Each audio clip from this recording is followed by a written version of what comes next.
Punjabi audio book YouTube channel सुन रहे सारे ਸਰੋਤਿਆਂ ਨੂੰ ਫਤਿਹ अर्ज करदी हाँ जी। वाहिगुरू जी का खालसा वाहिगुरू जी की फतेह। किताब 20वीं सदी दी सिख राजनीति भाग तीजा सिख पछाण ते आज़ादी दा जज्बा 1978 तो 1984 पन्ना नंबर 292। सिख मसलियां विच रुचि रखण वाला कोई भी व्यक्ति दो लहरां दे भविख मार्ग बारे अटकलबाजी च पै सकदा है। यह लहरां हन हिंदूवाद द्वारा सिखां नूं अपने अंदर जज्ब कर लैण दे खतरे विरुद्ध टाकरे दी लहर अते सिख राज दी कायमी लई जद्दोजहद। यह दोनों लहरां आपस विच ही बहुत ही गूढ़ी तरह जुड़ियां होईयां हन, जिस नूं समझण जां मन्नण दे विच साडे कोलों अक्सर फर्क रह जांदा है। खुशवंत सिंह। 78 दी विसाखी एक खूनी मोड़ नुकता। 60विਆਂ च हरे इनकलाब नाल जुड़ के आई आर्थिक खुशहाली ने पंजाब दे समाजी सभ्याचारक खेतर अंदर कई नवे वरतारियां नूं उत्साहित किया। नवे रंग ढंग वाले अध्यात्मक स्वामियां साधा संतां दी गिणती ते प्रभाव खेतर अंदर वड्डा उछाल देखण नूं मिलिया। इन्हां स्वामियां ने पुरातन रवायत नालों हट के अयाशी ते शानो शौकत वाला जीवन भोगना शुरू करता। उन्होंने साक्षी पूजा की बिरती नूं ना सिर्फ उत्साहित किया, सगों इस अंदर अश्लीलता का अंश भी भर दिता। उन्होंने अपने वखरे डेरे भवन ते कालोनियां विकसित कीतियां, अपने निजी प्रकाशन आरंभे ते प्रचार प्रसार का विशाल ताना बाना खड़ा किया। जिथे पहलियां समियां विच साधु संत आम तौर पर गुमनामी की जिंदगी जिउण अते राज शक्ति तो निर्लेप ते अटंक होण की प्रवृत्ति रखते सन, उत्थे नवे साधा संतां दा मुहान राज शक्ति नाल करीबी सांझा गंढण अते एक दूजे तो वध के सरकारी सरप्रस्ती हासिल करन वाल हो गया। वजीरां अफसरां वल्लों संतां दे दर्शनां लई आउणा आम जनता लई वड्डी अहमियत रखदा है। इस नाल आम लोकां दीआं नज़रां विच संतां महापुरखां दी महिमा होर वध जाती है ते उन्हां दे श्रद्धालुआं दा घेरा होर मोकला हो जाता है, जिस दा संतां ते सियासतदानां दोवां नूं बराबर दा लाभ पहुँचता है। एक दा श्रद्धालु दूजे दी वोट बन जाता है। इस तरह सादा संतां ते राजसी सत्ता विचकार दुवल्ले फायदे दे सिद्धांत ते एक नापाक गठजोड़ उसर आउंदा है, जो साधारण ते भोली भाली जनता नूं अध्यात्मक गुलामी ते राजसी अधीनगी दीआं जंजीरां विच जकड़न दा कारगर वसीला हो गुजरदा है। पंजाब अंदर 60विਆਂ च व्यापक रूप विच प्रगट होए ते फिर निरंतर फैलते चले गए इस वरतारे ने सिक्खी ते सिख पंथ दा डाढा घाण किया है। संत निरंकारी मिशन दिल्ली का नाम इस सूची विच सब तो उपर आउंदा है। निरंकारी लहर की स्थापना बाबा दयाल जी 1783 तो 1855 ने सिख समाज अंदर सुधार लियाउण दे उद्देश नाल कीती सी। महाराजा रणजीत सिंह दे राजकाल वेले सिख समाज का वड्डा हिस्सा ब्राह्मणवादी विचारां, विश्वासां ते कर्मकांडां की मारू गिरफ्त विच आ चुका सी। उन्होंने हिंदू देवी देवतियां नूं ध्याउणा, हिंदू रोह रीतां की पालना करनी अते शब्द गुरु के सिद्धांत नूं तिलांजलि दे के देहधारी गुरुआं दंबियां दे लड़ लगना शुरू कर दिता सी। सिख धर्म की इस मांदी पै रही हालत नूं देखदिआं होइआं बाबा दयाल जी ने सिੱਖੀ सुधार की मुहिम आरंभ की, जिस का उद्देश सिख पंथ नूं हिंदूवादी प्रभावां तो मुक्त करना, सिख धर्म की निर्मलता ते मौलिकता बहाल करनी अते भुल्ले ते भटके सिखां नूं मुड़ गुरु की शरण विच लियाउणा सी। उन्होंने मूर्ति पूजा, देव पूजा, सूतक पातक, शराध ते अजिहे होरनां हिंदू कर्मकांडां दा पुरजोर खंडन किया। सिख धर्म के पैरोकारां नूं शराब ते तंबाकू नोशी वर्गे विकारां तो दूर रहन की सिक्ख्या दित्ती। ऐशो इशरत की जिंदगी के मुकाबले सादे जीवन नूं उत्तम दर्शाया अते झूठ, ठगी ठोरी, दंभ ते वखावे वर्गे अनैतिक कर्मां की काटवीं पड़चोल करदिआं होइआं सच ते नेकी दे राह उत्ते चलण की मत अते प्रेरणा दित्ती। बाबा जी के स्वर्ग सुधार जाण उपरंत उन्हां दे वड्डे सपुत्र बाबा दरबारा सिंह ने सिੱਖੀ सुधार मिशन नूं बदस्तूर जारी रखिया। प्रचार सुधार की यह लहर समा पैण नाल निरंकारी दरबार के नां हेठ एक संस्था ते संप्रदाय का स्वरूप अख्तियार कर गई अते जिवें कि अक्सर अजिहियां संप्रदावां अंदर वापरदा है, इस दे मुखी की पदवी पिता पुरखी हो गई। ਇਸੇ ਪਰੰਪਰਾ ਤੇ ਕੜੀ ਦੇ ਅਧੀਨ ਨਿਰੰਕਾਰੀ ਦਰਬਾਰ ਦੇ ਅਜੋਕੇ ਮੁਖੀ ਬਾਬਾ ਗੁਰਬਖਸ਼ ਸਿੰਘ ਹਨ, ਜੋ ਚੰਡੀਗੜ੍ਹ ਸੈਕਟਰ 21C ਤੋਂ ਆਪਣੀਆਂ ਸੁਧਾਰ ਪ੍ਰਚਾਰ ਸਰਗਰਮੀਆਂ ਜਾਰੀ ਰੱਖ ਰਹੇ ਹਨ। ਭਾਵੇਂ ਕਿ ਸਮੇਂ ਦੇ ਅਸਰਾਂ ਹੇਠ ਬਾਬਾ ਦਿਆਲ ਜੀ ਵੱਲੋਂ ਆਰੰਭੀ ਇਸ ਲਹਿਰ ਦੇ ਤੱਤ ਤੇ ਸਰੂਪ ਅੰਦਰ ਹੁਣ ਕਾਫੀ ਬਦਲਾਅ ਆ ਚੁੱਕੇ ਹਨ। ਇਸ ਦੀ ਬ੍ਰਾਹਮਣਵਾਦ ਵਿਰੋਧੀ ਧਾਰ ਹੁਣ ਓਨੀ ਕਾਟਵੀ ਨਹੀਂ ਰਹੀ ਅਤੇ ਅਮਲੀ ਤੌਰ ਤੇ ਇਹ ਇੱਕ ਡੇਰਾ ਬਣ ਕੇ ਰਹਿ ਗਿਆ ਹੈ। ਇਸੇ ਦੌਰਾਨ ਨਿਰੰਕਾਰੀ ਲਹਿਰ ਦਾ ਅਸਲ ਨਾਲੋਂ ਇੱਕ ਪਤਿਤ ਰੂਪ ਵੱਧ ਪ੍ਰਚਲਿਤ ਹੋ ਗਿਆ। 1928-29 ਦੀ ਗੱਲ ਹੈ ਕਿ ਨਿਰੰਕਾਰੀ ਦਰਬਾਰ ਰਾਵਲਪਿੰਡੀ ਦੇ ਤਤਕਾਲੀ ਮੁਖੀ ਬਾਬਾ ਗੁਰਦਿੱਤ ਸਿੰਘ ਨੇ ਬੂਟਾ ਸਿੰਘ ਨਾਂ ਦੇ ਆਪਣੇ ਇੱਕ ਪ੍ਰਚਾਰਕ ਸੇਵਕ ਨੂੰ ਨਿਰੰਕਾਰੀ ਦਰਬਾਰ ਦੀ ਨੈਤਿਕ ਮਰਿਆਦਾ ਦਾ ਘੋਰ ਉਲੰਘਣ ਕਰਨ ਸ਼ਰਾਬੀ ਹੋ ਕੇ ਦਰਬਾਰ ਅੰਦਰ ਆਉਣ ਬਦਲੇ ਨਿਰੰਕਾਰੀ ਸੰਸਥਾ ਚੋਂ ਖਾਰਿਜ ਕਰ ਦਿੱਤਾ। ਨਿਰੰਕਾਰੀ ਦਰਬਾਰ ਚੋਂ ਦੁਰਕਾਰਿਆ ਬੂਟਾ ਸਿੰਘ ਰਾਵਲਪਿੰਡੀ ਛੱਡ ਕੇ ਪਿਸ਼ੌਰ ਚਲਾ ਗਿਆ ਅਤੇ ਆਪਣੇ ਇੱਕ ਨਿਕਟਵਰਤੀ ਅਵਤਾਰ ਸਿੰਘ ਨਾਲ ਰਲ ਕੇ ਆਪਣੀ ਅਲੱਗ ਸ਼ਾਖਾ ਕਾਇਮ ਕਰ ਲਈ। ਬੂਟਾ ਸਿੰਘ ਦੀ ਮੌਤ ਤੋਂ ਬਾਅਦ ਅਵਤਾਰ ਸਿੰਘ ਨੇ ਆਪਣੇ ਆਪ ਨੂੰ ਉਸ ਦਾ ਉੱਤਰਾਧਿਕਾਰੀ ਐਲਾਨ ਕਰ ਦਿੱਤਾ। 1947 ਦੇ ਬਟਵਾਰੇ ਤੋਂ ਬਾਅਦ ਅਵਤਾਰ ਸਿੰਘ ਨੇ ਨਵੀਂ ਦਿੱਲੀ ਪਹਾੜਗੰਜ ਵਿਖੇ ਕਿਰਾਏ ਤੇ ਮਕਾਨ ਲੈ ਕੇ ਸੰਤ ਨਿਰੰਕਾਰੀ ਮੰਡਲ ਦੇ ਨਾਂ ਹੇਠ ਆਪਣੀਆਂ ਸਰਗਰਮੀਆਂ ਸ਼ੁਰੂ ਕਰ ਦਿੱਤੀਆਂ। ਸਿੱਖੀ ਦੇ ਸਿਧਾਂਤਾਂ ਤੇ ਬਾਬਾ ਦਿਆਲ ਦੁਆਰਾ ਆਰੰਭੀ ਨਿਰੰਕਾਰੀ ਲਹਿਰ ਦੀ ਸਥਾਪਿਤ ਮਰਿਆਦਾ ਦੇ ਉਲਟ ਅਵਤਾਰ ਸਿੰਘ ਨੇ ਆਪਣੇ ਆਪ ਨੂੰ ਰੱਬੀ ਅਵਤਾਰ ਤੇ ਸਤਿਗੁਰੂ ਕਹਾਉਣਾ ਸ਼ੁਰੂ ਕਰ ਦਿੱਤਾ। ਉਸਨੇ ਸ਼ਾਹੀ ਲਿਬਾਸ ਪਹਿਨਣਾ, ਸਿਰ ਤੇ ਮੁਕਟ ਸਜਾਉਣਾ ਅਤੇ ਸ੍ਰੀ ਗੁਰੂ ਗ੍ਰੰਥ ਸਾਹਿਬ ਦੀ ਹਾਜ਼ਰੀ ਵਿੱਚ ਉੱਚੇ ਪੀੜੇ ਉੱਤੇ ਬੈਠਣਾ ਆਰੰਭ ਕਰ ਦਿੱਤਾ।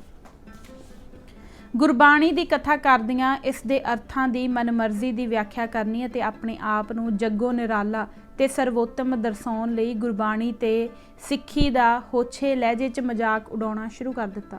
ਸਿੱਖੀ ਦੇ ਪਾਵਨ ਸਿਧਾਂਤਾਂ, ਅਸੂਲਾਂ ਤੇ ਪਰੰਪਰਾਵਾਂ ਉੱਤੇ ਕਾਟਵੇਂ ਵਿਅੰਗ ਕਸਮ ਦੀਆਂ ਅਸ਼ਲੀਲ ਹਰਕਤਾਂ ਕੀਤੀਆਂ ਜਾਣ ਲੱਗੀਆਂ। ਪੰਜਾਂ ਪਿਆਰਿਆਂ ਦੀ ਨਕਲ ਉੱਤੇ ਅਵਤਾਰ ਸਿੰਘ ਨੇ ਆਪਣੇ ਨਿਰੰਕਾਰੀ ਮੰਡਲ ਦੇ 7 ਪਿਆਰੇ ਥਾਪ ਦਿੱਤੇ। ਅਵਤਾਰ ਸਿੰਘ ਦੇ ਉਪਾਸ਼ਕਾਂ ਦੁਆਰਾ ਉਸ ਦੀ ਮਹਿਮਾ ਵਿੱਚ ਲਿਖੇ ਨੀਵੇਂ ਪੱਧਰ ਦੇ ਕਾਵ ਟੋਟਕਿਆਂ ਨੂੰ ਇੱਕ ਜਿਲਦ ਵਿੱਚ ਇਕੱਠਾ ਕਰਕੇ ਇਸ ਨੂੰ ਗੁਰਬਾਣੀ ਦੀ ਤਰਜ਼ ਉੱਤੇ ਅਵਤਾਰ ਬਾਣੀ ਦਾ ਨਾਮ ਤੇ ਦਰਜਾ ਦਿੱਤਾ ਗਿਆ। ਹਿੰਦੂ ਸਮਾਜ ਅੰਦਰ ਕੋਈ ਦੰਭੀ ਆਪਣੇ ਆਪ ਨੂੰ ਰਾਮ, ਕ੍ਰਿਸ਼ਨ ਜਾਂ ਗਣੇਸ਼ ਦਾ ਅਵਤਾਰ ਕਹਾਏ ਤਾਂ ਹਿੰਦੂਆਂ ਨੂੰ ਕੋਈ ਬਹੁਤਾ ਫਰਕ ਨਹੀਂ ਪੈਂਦਾ। ਉਹ ਇਸ ਗੱਲ ਦਾ ਬੁਰਾ ਨਹੀਂ ਮਨਾਉਂਦੇ। ਦਰਜਨਾਂ ਹੀ ਪਖੰਡੀ ਅਜਿਹਾ ਕਰ ਰਹੇ ਹਨ ਅਤੇ ਹਿੰਦੂ ਜਨਤਾ ਅੰਨੀ ਸ਼ਰਧਾ ਨਾਲ ਉਹਨਾਂ ਦੇ ਮਗਰ ਲੱਗੀ ਫਿਰਦੀ ਹੈ। ਪਰ ਸਿੱਖ ਇਹ ਕਦਾਚਿਤ ਸਹਿਣ ਨਹੀਂ ਕਰ ਸਕਦੇ ਕਿ ਕੋਈ ਦੰਭੀ ਆਪਣੇ ਆਪ ਨੂੰ ਗੁਰੂ ਨਾਨਕ ਜਾਂ ਗੁਰੂ ਗੋਬਿੰਦ ਸਿੰਘ ਦਾ ਅਵਤਾਰ ਕਹਾਉਣ ਦੀ ਗੁਸਤਾਖੀ ਕਰੇ। ਸਿੱਖ ਗੁਰੂਆਂ ਦੀ ਬਰਾਬਰੀ ਕਰਨ ਦਾ ਯਤਨ ਕਰਨਾ ਸਿੱਖਾਂ ਲਈ ਗੁਰੂ ਸਾਹਿਬਾਨ ਦੀ ਨਿਰਾਦਰੀ ਕਰਨ ਦੇ ਤੁੱਲ ਹੈ। ਸਿੱਖਾਂ ਤੇ ਹਿੰਦੂਆਂ ਦੀਆਂ ਧਾਰਮਿਕ ਮਾਨਤਾਵਾਂ ਤੇ ਸੰਵੇਦਨਾਵਾਂ ਵਿਚਕਾਰ ਇਸ ਬੁਨਿਆਦੀ ਅੰਤਰ ਨੂੰ ਸਮਝੇ ਬਿਨਾਂ ਸਿੱਖ ਨਿਰੰਕਾਰੀ ਝਗੜੇ ਦਾ ਮੂਲ ਆਧਾਰ ਤੇ ਕਾਰਨ ਸਮਝ 'ਚ ਨਹੀਂ ਆ ਸਕਦੇ। ਸਿੱਖ ਆਪਣੇ ਗੁਰੂਆਂ ਤੇ ਮਾਣਯੋਗ ਸ਼ਹੀਦਾਂ ਦੀਆਂ ਸਾਂਗਾਂ ਜਾਂ ਨਕਲਾਂ ਸਹਿਣ ਨਹੀਂ ਕਰ ਸਕਦੇ। ਇਸ ਦੀ ਤੁਲਨਾ ਵਿੱਚ ਹਿੰਦੂਆਂ ਅੰਦਰ ਇਸ ਕਰਮ ਨੂੰ ਨਾ ਸਿਰਫ ਮਾੜਾ ਨਹੀਂ ਸਮਝਿਆ ਜਾਂਦਾ, ਸਗੋਂ ਇਸ ਦਾ ਪੁੱਜ ਕੇ ਲੁਤਫ ਮਾਣਿਆ ਜਾਂਦਾ ਹੈ। ਹਿੰਦੂ ਸਦੀਆਂ ਤੋਂ ਰਾਮ ਲੀਲਾ ਦਾ ਰਸ ਮਾਣਦੇ ਆ ਰਹੇ ਹਨ।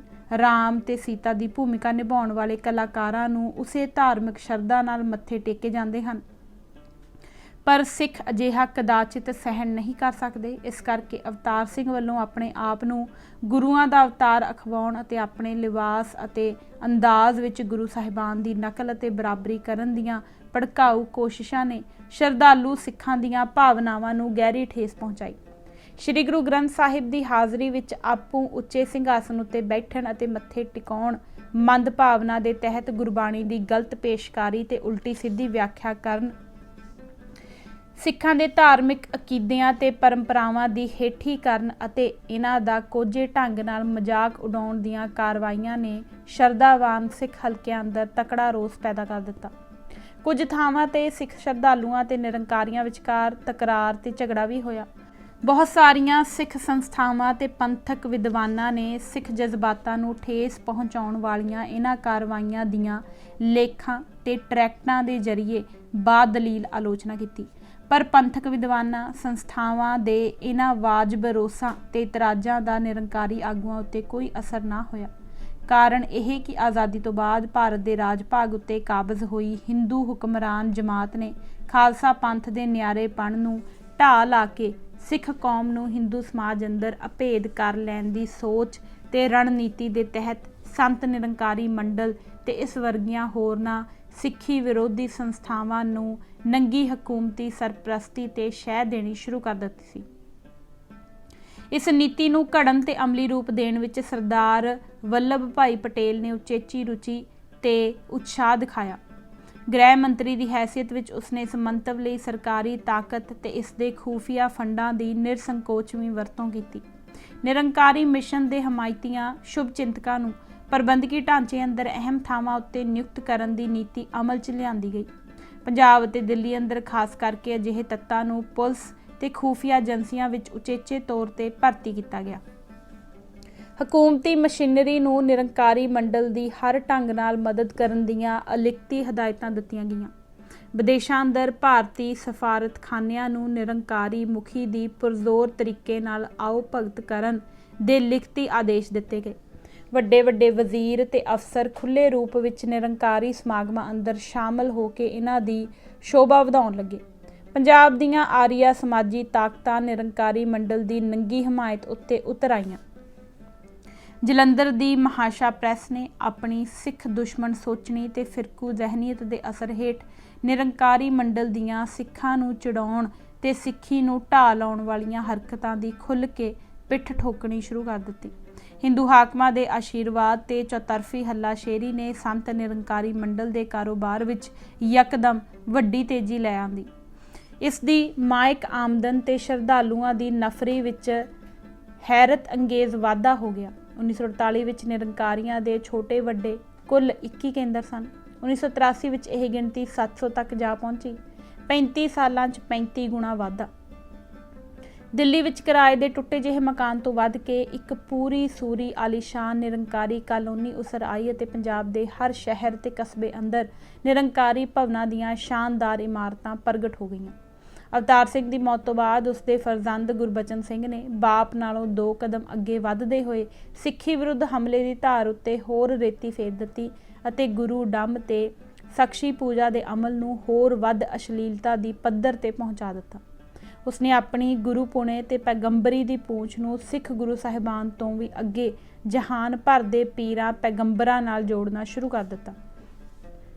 28 ਅਕਤੂਬਰ 1972 ਨੂੰ ਦਿੱਲੀ ਵਿਖੇ ਨਿਰੰਕਾਰੀ ਮੰਡਲ ਦੇ ਸਾਲਾਨਾ ਸਮਾਗਮ ਮੌਕੇ ਗੁਰਬਚਨ ਸਿੰਘ ਤੇ ਉਸਦੀ ਪਤਨੀ, ਜਿਸ ਨੂੰ ਰਾਜ ਮਾਤਾ ਦੀ ਉਪਾਧੀ ਬਖਸ਼ੀ ਗਈ, ਨੂੰ ਨੋਟਾਂ ਨਾਲ ਤੋਲਿਆ ਗਿਆ ਤੇ ਫਿਰ ਇਸ ਦੀ ਫੋਟੋ ਛਪਵਾ ਕੇ ਉੱਤੇ ਗੁਰਬਾਣੀ ਦੀ ਇਹ ਤੁਕ ਦਿੱਤੀ ਗਈ ਕਿ ਆਪੇ ਕੰਡਾ ਤੋਲ ਤਰਾਜੀ ਆਪੇ ਤੋਲਣਹਾਰਾ। ਮਾਇਆ ਦੇ ਇਸ ਕਰੂਪ ਪ੍ਰਦਰਸ਼ਨ ਉੱਤੇ ਗੁਰਬਾਣੀ ਦੀ ਇਹ ਤੁਕ ਢੁਕਾਉਣੀ ਗੁਰਬਾਣੀ ਦਾ ਕੋਝਾ ਅਪਮਾਨ ਕਰਨ ਵਾਲੀ ਗੱਲ ਹੈ। ਇਸ ਤਰ੍ਹਾਂ ਦੀਆਂ ਹਰਕਤਾਂ ਨਾਲ ਸਿੱਖ ਪੰਥ ਅੰਦਰ ਰੋਸ ਤੇ ਗੁੱਸੇ ਦੇ ਭਾਵ ਵੱਧਦੇ ਗਏ ਅਤੇ ਸੰਤ ਕਰਤਾਰ ਸਿੰਘ ਭਿੰਡਰਾਂਵਾਲੇ ਦੇ ਜ਼ੋਰ ਪਾਉਣ ਤੇ ਸ਼੍ਰੋਮਣੀ ਗੁਰਦੁਆਰਾ ਪ੍ਰਬੰਧਕ ਕਮੇਟੀ ਨੇ 18 ਨਵੰਬਰ 1973 ਨੂੰ ਬਕਾਇਦਾ ਮਤਾ ਪਾਸ ਕਰਕੇ ਨਿਰੰਕਾਰੀ ਮੰਡਲ ਦੀਆਂ ਅਜਿਹੀਆਂ ਭੜਕਾਊ ਹਰਕਤਾਂ ਦੀ ਕਰੜੇ ਸ਼ਬਦਾਂ ਵਿੱਚ ਨਿਖੇਧੀ ਕੀਤੀ। ਪਰ ਸਰਕਾਰੀ ਥਾਪੜੇ ਤੇ ਸ਼ਰਧਾਲੂਆਂ ਦੀ ਨਫਰੀ ਅੰਦਰ ਹੋ ਰਹੇ ਛਾਲਾਂ ਮਾਰਵੇ ਵਾਧੇ ਨਾਲ ਗੁਰਬਚਨ ਸਿੰਘ ਅੰਦਰ ਅਜਿਹਾ ਹੰਕਾਰ ਭਾਵ ਪੈਦਾ ਹੋ ਗਿਆ ਕਿ ਉਸਨੇ ਸਿੱਖ ਪੰਥ ਦੇ ਇਤਰਾਜ਼ਾਂ ਤੇ ਰੋਸ ਪ੍ਰਗਟਾਵਿਆਂ ਨੂੰ ਟਿੱਚ ਕਰਕੇ ਜਾਣਦਿਆਂ ਹੋਇਆਂ ਆਪਣੀਆਂ ਸਿੱਖ ਵਿਰੋਧੀ ਸਰਗਰਮੀਆਂ ਨਾ ਸਿਰਫ ਜਾਰੀ ਰੱਖੀਆਂ, ਸਗੋਂ ਪੰਜਾਬ ਅੰਦਰ ਨਿਰੰਕਾਰੀ ਪੱਖੀ ਉੱਚ ਅਫਸਰਾਂ ਦੀ ਖੁੱਲ੍ਹਮ ਖੁੱਲ੍ਹੀ ਮਦਦ ਨਾਲ ਇਹਨਾਂ ਸਰਗਰਮੀਆਂ ਅੰਦਰ ਦੂਣੀ ਚੋਣੀ ਤੇਜ਼ੀ ਲੈ ਆਂਦੀ। ਸਰਕਾਰੀ ਹਮਾਇਤ ਅਤੇ ਹਿੰਦੂਵਾਦੀ ਤਾਕਤਾਂ ਦੀ ਸ਼ਹਿ ਨਾਲ ਇਸ ਲਹਿਰ ਨੇ ਧੀਰੇ ਧੀਰੇ ਨੀਮ ਫਾਸ਼ੀ ਰੰਗਤ ਫੜਨੀ ਸ਼ੁਰੂ ਕਰ ਦਿੱਤੀ। ਰੋਪੜ, ਹੁਸ਼ਿਆਰਪੁਰ, ਲੁਧਿਆਣਾ, ਅੰਮ੍ਰਿਤਸਰ, ਪਠਾਨਕੋਟ, ਬਟਾਲਾ, ਘੁਮਾਣ, ਚੌਂਕ ਮਹਿਤਾ, ਸ਼੍ਰੀ ਹਰਗੋਬਿੰਦਪੁਰ, ਤਰਨਤਾਰਨ ਅਤੇ ਬੰਬਈ ਆਦਿ ਥਾਵਾਂ ਤੇ ਸ਼ਰਧਾਲੂ ਸਿੱਖਾਂ ਤੇ ਨਕਲੀ ਨਿਰੰਕਾਰੀਆਂ ਵਿਚਕਾਰ ਹੋਏ ਤਕਰਾਰਾਂ ਤੇ ਛੋਟੇ ਪੱਧਰ ਦੀਆਂ ਝੜਪਾਂ ਨੇ ਇਸ ਨਿਰੰਕਾਰੀ ਪੱਧਰ ਅੰਦਰ ਨੀਮ ਫਾਸ਼ੀ ਰੁਚੀਆਂ ਨੂੰ ਵੱਡਾ ਹੁਲਾਰਾ ਦੇ ਦਿੱਤਾ। ਗੁਰਬਚਨ ਸਿੰਘ ਨੇ ਸੰਤ ਨਿਰੰਕਾਰੀ ਸੇਵਾ ਦਲ ਦੇ ਨਾਂ ਹੇਠ ਬਕਾਇਦਾ ਸਿਖਲਾਈ ਪ੍ਰਾਪਤ ਨਿੱਜੀ ਹਥਿਆਰਬੰਦ ਸੈਨਾ ਖੜੀ ਕਰ ਲਈ, ਜਿਸ ਦਾ ਸਪਸ਼ਟ ਉਦੇਸ਼ ਸਿੱਖ ਪੰਥ ਦੇ ਹੱਕੀ ਰੋਸ ਅਤੇ ਵਿਰੋਧ ਨੂੰ ਤਾਕਤ ਤੇ ਜ਼ੋਰ ਕੁਚਲਣਾ ਅਤੇ ਸਿੱਖ ਕੌਮ ਉੱਤੇ ਆਪਣੀ ਦੌਲਤ ਤੇ ਗੁੰਡਾ ਸ਼ਕਤੀ ਦੀ ਧੌਂਸ ਜਮਾਉਣਾ ਸੀ। ਇਸ ਮਾਮਲੇ ਵਿੱਚ ਨਕਲੀ ਨਿਰੰਕਾਰੀਆਂ ਨੂੰ ਰਾਜ ਸ਼ਕਤੀ ਦੀ ਨੰਗੀ ਓਟ ਅਤੇ ਹਿੰਦੂਵਾਦੀ ਤਾਕਤਾਂ ਦਾ ਖੁੱਲ੍ਹਮ ਖੁੱਲ੍ਹਾ ਸਮਰਥਨ ਹਾਸਲ ਸੀ। ਇਸੇ ਦੌਰਾਨ ਅਕਾਲੀ ਰਾਜਨੀਤੀ ਅੰਦਰ ਆਏ ਕੁਝ ਸਿਧਾਂਤਕ ਵਿਗਾੜਾਂ ਤੇ ਨੈਤਿਕ ਨਿਗਾਰਾਂ ਨੇ ਇਹਨਾਂ ਪੰਥ ਦੋਖੀ ਤਾਕਤਾਂ ਦੇ ਹੌਸਲੇ ਹੋਰ ਵਧਾ ਦਿੱਤੇ ਅਤੇ ਉਹਨਾਂ ਦੇ ਸਿੱਖੀ ਨੂੰ ਢਾਹ ਲਾਉਣ ਦੇ ਯਤਨਾਂ ਵਿੱਚ ਦੂਣੀ ਤੇਜ਼ੀ ਆ ਗਈ। ਜਿਵੇਂ ਪਿੱਛੇ ਜ਼ਿਕਰ ਹੋ ਚੁੱਕਾ ਹੈ, ਅਕਾਲੀ ਰਾਜਨੀਤੀ ਉੱਤੇ ਧਨਾੜ ਜ਼ਿਮੀਂਦਾਰ ਵਰਗ ਦੀ ਸਰਦਾਰੀ ਸਥਾਪਿਤ ਹੋਣ ਨਾਲ ਪੰਥ ਅੰਦਰਲੇ ਨੀਵੇਂ ਸਮਝੇ ਜਾਂਦੇ ਵਰਗ ਆਪਣੇ ਆਪ ਨੂੰ ਅਸੁਰੱਖਿਅਤ ਮਹਿਸੂਸ ਕਰਨ ਲੱਗ ਪਏ ਅਤੇ ਉਹਨਾਂ ਅੰਦਰ ਆਪਣੇ ਵੱਖਰੇ ਅਧਿਆਤਮਕ ਆਸਰੇ ਢੂੰਡਣ ਦੀ ਰੁਚੀ ਜ਼ੋਰ ਫੜ ਗਈ। ਨਿਰੰਕਾਰੀ ਮੰਡਲ ਨੂੰ ਵੱਧ ਹੁੰਗਾਰਾ ਇਹਨਾਂ ਵਰਗਾਂ ਵੱਲੋਂ ਹੀ ਮਿਲਿਆ। ਦੂਜਾ, ਚੋਣ ਰਾਜਨੀਤੀ ਦੀਆਂ ਗਰਜ਼ਾਂ ਦੇ ਤਹਿਤ ਅਕਾਲੀ ਲੀਡਰਸ਼ਿਪ ਨੇ ਨਾ ਸਿਰਫ ਅਜਿਹੀਆਂ ਗੁਰਮਤਿ ਵਿਰੋਧੀ ਧਾਰਾਵਾਂ ਪ੍ਰਤੀ ਸਿਧਾਂਤਕ ਢਿੱਲ ਤੇ ਰਿਆਇਤ ਦਿਲੀ ਪ੍ਰਗਟਾਉਣੀ ਸ਼ੁਰੂ ਕਰ ਦਿੱਤੀ, ਸਗੋਂ ਵੋਟ ਲਾਲਸਾ ਚੋਂ ਇਹਨਾਂ ਨਾਲ ਬਣਾ ਕੇ ਰੱਖਣ ਦੀ ਮੌਕਾ ਪ੍ਰਸਤ ਰੁਚੀ ਵੀ ਪਾਲਣੀ ਸ਼ੁਰੂ ਕਰ ਦਿੱਤੀ। ਇਸ ਨਾਲ ਅਜਿਹੀਆਂ ਗੁਰਮਤਿ ਦੋਖੀ ਧਾਰਾਵਾਂ ਵਿਰੁੱਧ ਵਿਚਾਰਧਾਰਕ ਜੱਦੋ ਜਹਿਦ ਦੀ ਧਾਰ ਨਕਾਰਾ ਹੋ ਕੇ ਰਹਿ ਗਈ। ਨਤੀਜੇ ਵਜੋਂ ਨਿਰੰਕਾਰੀ ਮੰਡਲ ਤੇ ਇਸ ਵਰਗੀਆਂ ਹੋਰਨਾਂ ਸੰਪਰਦਾਵਾਂ ਤੇ ਸੰਸਥਾਵਾਂ ਦੇ ਬੇਰੋਕ ਪਾਸਾਰੇ ਲਈ ਵਧੇਰੇ ਅਨੁਕੂਲ ਵਾਤਾਵਰਣ ਪੈਦਾ ਹੋ ਗਿਆ। 1977 ਤੱਕ ਨਿਰੰਕਾਰੀ ਆਗੂ ਕਾਂਗਰਸੀ ਹਾਕਮਾਂ ਦੀ ਨਮਕ ਹਲਾਲੀ ਕਰਦੇ ਰਹੇ। ਸਰਕਾਰੀ ਇਮਦਾਦ ਬਦਲੇ ਨਿਰੰਕਾਰੀ ਮੁਖੀ ਚੋਣਾਂ ਅੰਦਰ ਖੁੱਲ੍ਹ ਕੇ ਕਾਂਗਰਸ ਪਾਰਟੀ ਦਾ ਪੱਖ ਪੂਰਦੇ ਰਹੇ। 1977 ਵਿੱਚ ਰਾਜਸੀ ਹਵਾ ਦੇ ਪਾਸਾ ਪਲਟ ਲੈਣ ਨਾਲ ਨਿਰੰਕਾਰੀ ਬਾਬੇ ਗੁਰਬਚਨ ਸਿੰਘ ਨੇ ਵੀ ਰਾਜਨੀਤਿਕ ਪਲਟੀ ਮਾਰ ਲਈ। 1977 ਦੀਆਂ ਲੋਕ ਸਭਾ ਚੋਣਾਂ ਵਿੱਚ ਉਸਨੇ ਇੰਦਰਾ ਗਾਂਧੀ ਵਿਰੁੱਧ ਜਨਤਾ ਗੱਠਜੋੜ ਦਾ ਪੱਖ ਮੱਲ ਲਿਆ। ਇਸ ਗੱਠਜੋੜ ਅੰਦਰ ਮੁਰਾਰਜੀ ਦੇਸਾਈ ਤੇ ਚੌਧਰੀ ਚਰਨ ਸਿੰਘ ਵਰਗੇ ਸਿੱਖ ਵਿਰੋਧੀ ਸੋਚ ਰੱਖਣ ਵਾਲੇ ਆਗੂਆਂ ਤੇ ਜਨਸੰਘ ਵਰਗੀਆਂ ਹਿੰਦੂ ਫਿਰਕਾ ਪ੍ਰਸਤ ਤਾਕਤਾਂ ਦਾ ਬੋਲਬਾਲਾ ਹੋਣ ਕਰਕੇ ਨਿਰੰਕਾਰੀ ਆਗੂਆਂ ਲਈ ਇਹ ਨਵਾਂ ਸੌਦਾ ਕਿਸੇ ਵੀ ਹਿਸਾਬ ਨਾਲ ਘੱਟ ਜਾਂ ਗੈਰ ਲਾਹੇਵੰਦਾ ਨਹੀਂ ਸੀ। ਚੋਣਾਂ ਤੋਂ ਬਾਅਦ ਹੋਂਦ ਵਿੱਚ ਆਈ ਨਵੀਂ ਜਨਤਾ ਗੱਠਜੋੜ ਸਰਕਾਰ ਨੇ ਨਿਰੰਕਾਰੀ ਮੰਡਲ ਉੱਤੇ ਆਪਣੀਆਂ ਮਿਹਰਾਂ ਵਰਸਾਉਣੀਆਂ ਸ਼ੁਰੂ ਕਰ ਦਿੱਤੀਆਂ। ਉੱਚ ਸਰਕਾਰੀ ਅਫਸਰ ਤੇ ਵਜ਼ੀਰ ਨਿਰੰਕਾਰੀ ਸਮਾਗਮਾਂ ਅੰਦਰ ਵੱਧ ਚੜ੍ਹ ਕੇ ਹਾਜ਼ਰੀ ਲਵਾਉਣ ਅਤੇ ਬਾਬਾ ਜੀ ਨੂੰ ਆਪਣੀਆਂ ਸੇਵਾਵਾਂ ਅਰਪਣ ਕਰਨ ਲੱਗੇ। 18 ਮਈ 1977 ਨੂੰ ਅਟਲ ਬਿਹਾਰੀ ਵਾਜਪਾਈ ਕੇਂਦਰੀ ਵਿਦੇਸ਼ ਮੰਤਰੀ ਤੇ ਸਿਕੰਦਰ ਬਖਤ ਕੇਂਦਰੀ ਆਵਾਸ ਤੇ ਨਿਰਮਾਣ ਮੰਤਰੀ ਨੇ ਨਿਰੰਕਾਰੀ ਕਾਲੋਨੀ ਵਿਖੇ ਇੱਕ ਨਿਰੰਕਾਰੀ ਜਲਸੇ ਨੂੰ ਸੰਬੋਧਨ ਕਰਦਿਆਂ ਹੋਇਆਂ ਨਿਰੰਕਾਰੀ ਮਿਸ਼ਨ ਤੇ ਇਸ ਦੇ ਮੁਖੀ ਬਾਬਾ ਗੁਰਬਚਨ ਸਿੰਘ ਦਾ ਬਹੁਤ ਹੀ ਹੋਛੇ ਤੇ ਖੁਸ਼ਾਮਦੀ ਭਰੇ ਲਫ਼ਜ਼ਾਂ ਵਿੱਚ ਉਸਤਤ ਗਾਣ ਕੀਤਾ। ਵਾਜਪਾਈ ਵੱਲੋਂ ਇਸ ਜਲਸੇ ਵਿੱਚ ਕੀਤੀ ਗਈ ਤਕਰੀਰ ਗਹਿਰੇ ਭਾਵ ਰੱਖਦੀ ਸੀ। ਉਸਨੇ ਗੁਰਬਚਨ ਸਿੰਘ ਨੂੰ ਸੰਬੋਧਨ ਕਰਦਿਆਂ ਹੋਇਆ ਕਿਹਾ, ਬਾਬਾ ਜੀ, ਮੈਨੂੰ ਅਜਿਹਾ ਧਿਆਨ ਬਖਸ਼ੋ ਕਿ ਜਿਹੜੀ ਜ਼ਿੰਮੇਵਾਰੀ ਆਪ ਜੀ ਨੇ ਦਿੱਤੀ ਹੈ ਉਸ ਨੂੰ ਜੀ ਜਾਨ ਨਾਲ ਨਿਭਾ ਸਕਾਂ। ਵਾਜਪਾਈ ਵੱਲੋਂ ਵਰਤੀ ਸ਼ਬਦਾਵਲੀ ਤੋਂ ਪ੍ਰਤੱਖ ਹੁੰਦਾ ਹੈ ਕਿ ਉਹ ਵਜ਼ੀਰੀ ਨੂੰ ਲੋਕਾਂ ਦੀ ਨਹੀਂ ਬਾਬਾ ਜੀ ਦੀ ਬਖਸ਼ਿਸ਼ ਸਮਝਦਾ ਸੀ ਅਤੇ ਇਸ ਕਰਕੇ ਉਸ ਦੀਆਂ ਸੇਵਾਵਾਂ ਬਾਬਾ ਜੀ ਨੂੰ ਸਮਰਪਿਤ ਸਨ। ਇਸ ਤੋਂ ਥੋੜਾ ਚਿਰ ਬਾਅਦ ਦਿੱਲੀ ਵਿਖੇ ਜਦ ਨਿਰੰਕਾਰੀ ਮੰਡਲ ਦਾ ਸਾਲਾਨਾ ਸਮਾਗਮ ਹੋਇਆ ਤਾਂ ਦਿੱਲੀ ਦੇ ਸ਼੍ਰੋਮਣੀ ਪ੍ਰਸ਼ਾਸਕ ਲੈਫਟੀਨੈਂਟ ਗਵਰਨਰ D.R. ਕੋਹਲੀ ਅਤੇ ਕੇਂਦਰ ਸਰਕਾਰ ਦੇ ਸੂਚਨਾ ਤੇ ਪ੍ਰਸਾਰ ਮੰਤਰੀ ਸ਼੍ਰੀ ਲਾਲ ਕ੍ਰਿਸ਼ਨ ਅਡਵਾਨੀ ਇਸ ਵਿੱਚ ਉਚੇਚੇ ਤੌਰ ਤੇ ਸ਼ਾਮਲ ਹੋਏ। D.R. ਕੋਹਲੀ ਨੇ ਬਾਬਾ ਜੀ ਪ੍ਰਤੀ ਅਪਾਰ ਸ਼ਰਧਾ ਭਾਵ ਪ੍ਰਗਟ ਕਰਦਿਆਂ ਹੋਇਆਂ ਨਿਰੰਕਾਰੀ ਮਿਸ਼ਨ ਦੇ ਨਿੰਦਕਾਂ, ਉਸ ਦਾ ਇਸ਼ਾਰਾ ਸਿੱਖ ਪੰਥ ਵੱਲ ਸੀ, ਦੀ ਜੀ ਭਰ ਕੇ ਬਦਖੋਹੀ ਕੀਤੀ। ਅਡਵਾਨੀ ਨੇ ਵੀ ਬਾਬਾ ਜੀ ਦਾ ਖੂਬ ਪ੍ਰਸ਼ੰਸਾ ਗਾਣ ਕੀਤਾ। ਜਦ ਕੇਂਦਰ ਦੀ ਸਰਕਾਰ ਤੇ ਦਿੱਲੀ ਦਾ ਪ੍ਰਸ਼ਾਸਕ ਬਾਬਾ ਜੀ ਦੇ ਹਰ ਹੁਕਮ ਉੱਤੇ ਫੁੱਲ ਚੜਾਉਣ ਲਈ ਇੰਨੀ ਤਤਪਰਤਾ ਪ੍ਰਗਟਾ ਰਿਹਾ ਹੋਵੇ ਤਾਂ ਉਹ ਸਿੱਖ ਪੰਥ ਦੇ ਰੋਸਾਂ ਤੇ ਇਤਰਾਜ਼ਾਂ ਦੀ ਪਰਵਾਹ ਕਿਉਂ ਕਰੇ। ਫਰਵਰੀ 1978 ਵਿੱਚ ਜਦ ਬਾਬਾ ਗੁਰਬਚਨ ਸਿੰਘ ਵਿਦੇਸ਼ ਯਾਤਰਾ ਉੱਤੇ ਨਿਕਲਿਆ ਤਾਂ ਵਿਦੇਸ਼ ਮੰਤਰਾਲੇ ਨੇ ਹਰ ਜਗ੍ਹਾ ਭਾਰਤੀ ਸਫਾਰਤਖਾਨੇ ਨੂੰ ਬਾਬਾ ਜੀ ਦਾ ਪੁਰਜ਼ੋਰ ਸਵਾਗਤ ਕਰਨ ਲਈ ਲਿਖਤੀ ਹਦਾਇਤਾਂ ਜਾਰੀ ਕੀਤੀਆਂ।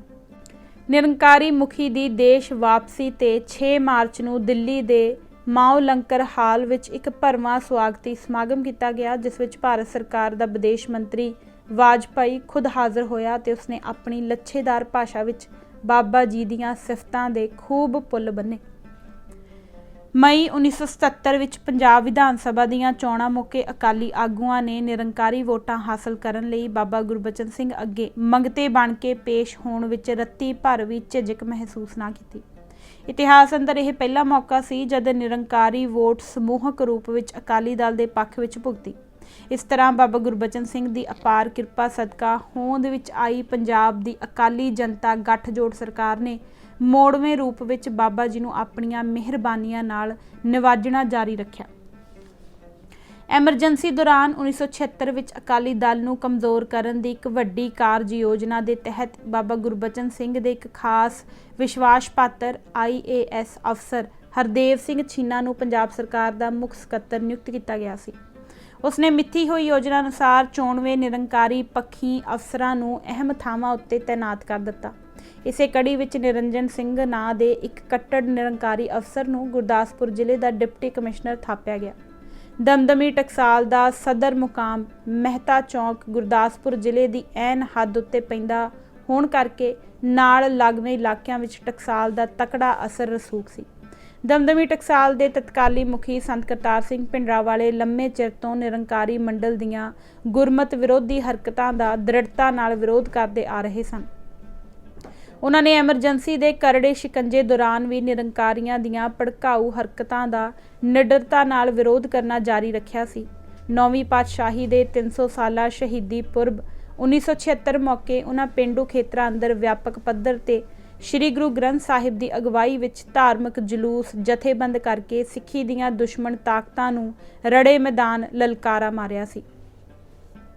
ਐਮਰਜੈਂਸੀ ਦੌਰਾਨ ਇੰਦਰਾ ਗਾਂਧੀ ਨਾਲ ਸਮਝੌਤੇ ਦੀਆਂ ਤਜਵੀਜ਼ਾਂ ਦੇ ਸਨਮੁਖ ਦਲੀਲੀ ਪਈ ਅਕਾਲੀ ਲੀਡਰਸ਼ਿਪ ਨੂੰ ਐਮਰਜੈਂਸੀ ਵਿਰੁੱਧ ਮੋਰਚਾ ਲਾਉਣ ਲਈ ਪ੍ਰੇਰਿਤ ਕਰਨ ਵਿੱਚ ਵੀ ਸੰਤ ਕਰਤਾਰ ਸਿੰਘ ਦਾ ਵੱਡਾ ਹੱਥ ਮੰਨਿਆ ਜਾਂਦਾ ਹੈ।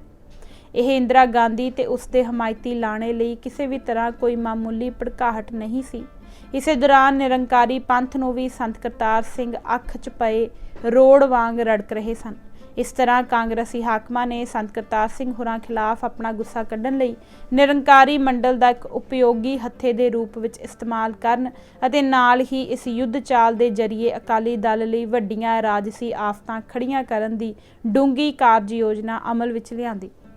ਨਿਰੰਜਨ ਸਿੰਘ ਨੂੰ ਗੁਰਦਾਸਪੁਰ ਦਾ ਡਿਪਟੀ ਕਮਿਸ਼ਨਰ ਥਾਪਣ ਪਿੱਛੇ ਸੰਤ ਕਰਤਾਰ ਸਿੰਘ ਭਿੰਡਰਾਂਵਾਲੇ ਦੁਆਲੇ ਘੇਰਾਬੰਦੀ ਤੰਗ ਕਰਨ ਦੇ ਨਾਪਾਕ ਇਰਾਦੇ ਕੰਮ ਕਰਦੇ ਸਨ। ਨਿਰੰਜਨ ਸਿੰਘ ਨੇ ਆਉਂਦਿਆਂ ਹੀ ਮਿੱਥੀ ਹੋਈ ਕਾਰਜ ਯੋਜਨਾ ਤੇ ਅਮਲ ਕਰਨਾ ਸ਼ੁਰੂ ਕਰ ਦਿੱਤਾ। ਉਸਨੇ ਆਪਣੀ ਸਿੱਧੀ ਨਿਗਰਾਨੀ ਹੇਠ ਜ਼ਿਲ੍ਹੇ ਭਰ ਅੰਦਰ ਨਿਰੰਕਾਰੀ ਸਰਗਰਮੀਆਂ ਦਾ ਵਿਆਪਕ ਸਿਲਸਿਲਾ ਆਰੰਭ ਦਿੱਤਾ। ਤਾਕਤ ਦੇ ਨਸ਼ੇ ਤੇ ਜਨੂਨੀ ਜੋਸ਼ ਵਿੱਚ ਉਸਨੇ ਡਿਪਟੀ ਕਮਿਸ਼ਨਰ ਦੇ ਦਫ਼ਤਰ ਨੂੰ ਅਮਲੀ ਰੂਪ ਵਿੱਚ ਨਿਰੰਕਾਰੀ ਮੰਡਲ ਦੇ ਜ਼ਿਲ੍ਹਾ ਹੈੱਡਕੁਆਰਟਰ ਵਿੱਚ ਤਬਦੀਲ ਕਰ ਦਿੱਤਾ। ਇਸ ਨੰਗੀ ਚਿੱਟੀ ਹਕੂਮਤ ਸਰਪ੍ਰਸਤੀ ਤੇ ਸ਼ਹਿ ਸਦਕਾ ਨਿਰੰਕਾਰੀ ਸਰਗਰਮੀਆਂ ਉੱਤੇ ਵੱਧ ਹੈਂਕੜਬਾਜ਼ੀ ਤੇ ਅਖੜ ਪੁਣੇ ਦਾ ਅੰਦਾਜ਼ ਹਾਵੀ ਹੋ ਗਿਆ। ਨਿਰੰਕਾਰੀ ਪ੍ਰਚਾਰ ਦੀ ਸੁਰ ਵਧੇਰੇ ਚੱਕਵੀਂ ਤੇ ਭੜਕਾਊ ਹੋ ਗਈ। ਇਸ ਨਾਲ ਮਹਿਤਾ ਚੌਂਕ ਦੇ ਨਾਲ ਲੱਗਵੇਂ ਖੇਤਰਾਂ ਘੁਮਾਣ, ਸ਼੍ਰੀ ਹਰਗੋਬਿੰਦਪੁਰ ਆਦਿ ਅੰਦਰ ਕਾਫੀ ਤਣਾਅ ਪੈਦਾ ਹੋ ਗਿਆ। ਸ਼ਰਧਾਲੂ ਸਿੱਖਾਂ ਤੇ ਨਿਰੰਕਾਰੀਆਂ ਵਿਚਕਾਰ ਤਕਰਾਰ ਤੇ ਸਥਾਨਕ ਪੱਧਰ ਦੇ ਝਗੜਿਆਂ ਵਿੱਚ ਤੇਜ਼ੀ ਆ ਗਈ। ਗੁਰਦਾਸਪੁਰ ਜ਼ਿਲ੍ਹੇ ਅੰਦਰ ਨਿਰੰਕਾਰੀ ਛੇੜਖਾਨੀਆਂ ਦੇ ਤਪਾਏ ਸ਼ਰਧਾਵਾਨ ਸਿੱਖਾਂ ਨੂੰ ਪੰਜਾਬ ਅੰਦਰ ਅਕਾਲੀ ਜਨਤਾ ਗੱਠਜੋੜ ਸਰਕਾਰ ਬਣਨ ਨਾਲ ਵੱਡੀ ਰਾਹਤ ਦੀਆਂ ਉਮੀਦਾਂ ਬੱਝੀਆਂ ਸਨ। ਸੰਤ ਕਰਤਾਰ ਸਿੰਘ ਭਿੰਡਰਾਂਵਾਲੇ ਨੇ ਅਕਾਲੀ ਲੀਡਰਸ਼ਿਪ ਨੂੰ ਇਸ ਦਿਸ਼ਾ ਵਿੱਚ ਕੁਝ ਜ਼ਰੂਰੀ ਤੇ ਅਸਰਦਾਰ ਕਦਮ ਚੁੱਕਣ ਲਈ ਕਾਇਲ ਕਰਨ ਦੇ ਪੁਰਜ਼ੋਰ ਯਤਨ ਕੀਤੇ, ਪਰ ਉਹਨਾਂ ਨੂੰ ਅਕਾਲੀ ਲੀਡਰਸ਼ਿਪ ਦੇ ਰਵੱਈਏ ਤੋਂ ਭਾਰੀ ਨਿਰਾਸ਼ਤਾ ਹੋਈ। ਨਿਰੰਕਾਰੀ ਬਾਬੇ ਕੋਲੋਂ ਵੋਟਾਂ ਦੀ ਭੀਖ ਮੰਗ ਕੇ ਰਾਜ ਸਿੰਘਾਸਨ ਉੱਤੇ ਬੈਠੇ ਅਕਾਲੀ ਆਗੂ ਨਿਰੰਕਾਰੀਆਂ ਵਿਰੁੱਧ ਕੋਈ ਕਦਮ ਚੁੱਕਣ ਦੀ ਗੁਸਤਾਖੀ ਕਿਵੇਂ ਕਰ ਸਕਦੇ ਸਨ?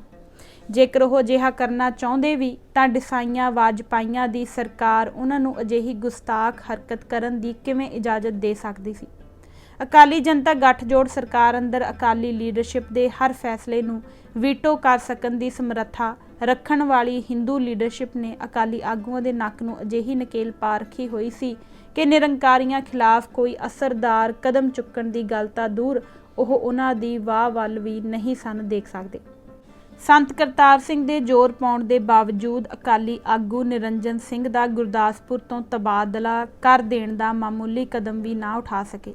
ਇਸ ਗੱਲ ਨੇ ਸੰਤ ਕਰਤਾਰ ਸਿੰਘ ਤੇ ਉਹਨਾਂ ਦੇ ਸਹਿਯੋਗੀਆਂ ਦੇ ਮਨਾਂ ਉੱਤੇ ਬਹੁਤ ਹੀ ਗਹਿਰਾ ਅਸਰ ਕੀਤਾ।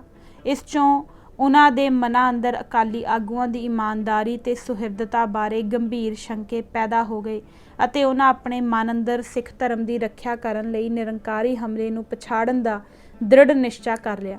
ਸੰਤ ਕਰਤਾਰ ਸਿੰਘ ਦੀ ਪ੍ਰੇਰਨਾ ਤੇ ਅਗਵਾਈ ਹੇਠ ਦਮਦਮੀ ਟਕਸਾਲ ਦੁਆਰਾ ਧਾਰਨ ਕੀਤਾ ਗਿਆ ਇਹ ਪੈਂਤੜਾ ਅਕਾਲੀ ਲੀਡਰਸ਼ਿਪ ਲਈ ਵੱਡੀਆਂ ਰਾਜਸੀ ਪਰੇਸ਼ਾਨੀਆਂ ਖੜੀਆਂ ਕਰਦਾ ਸੀ।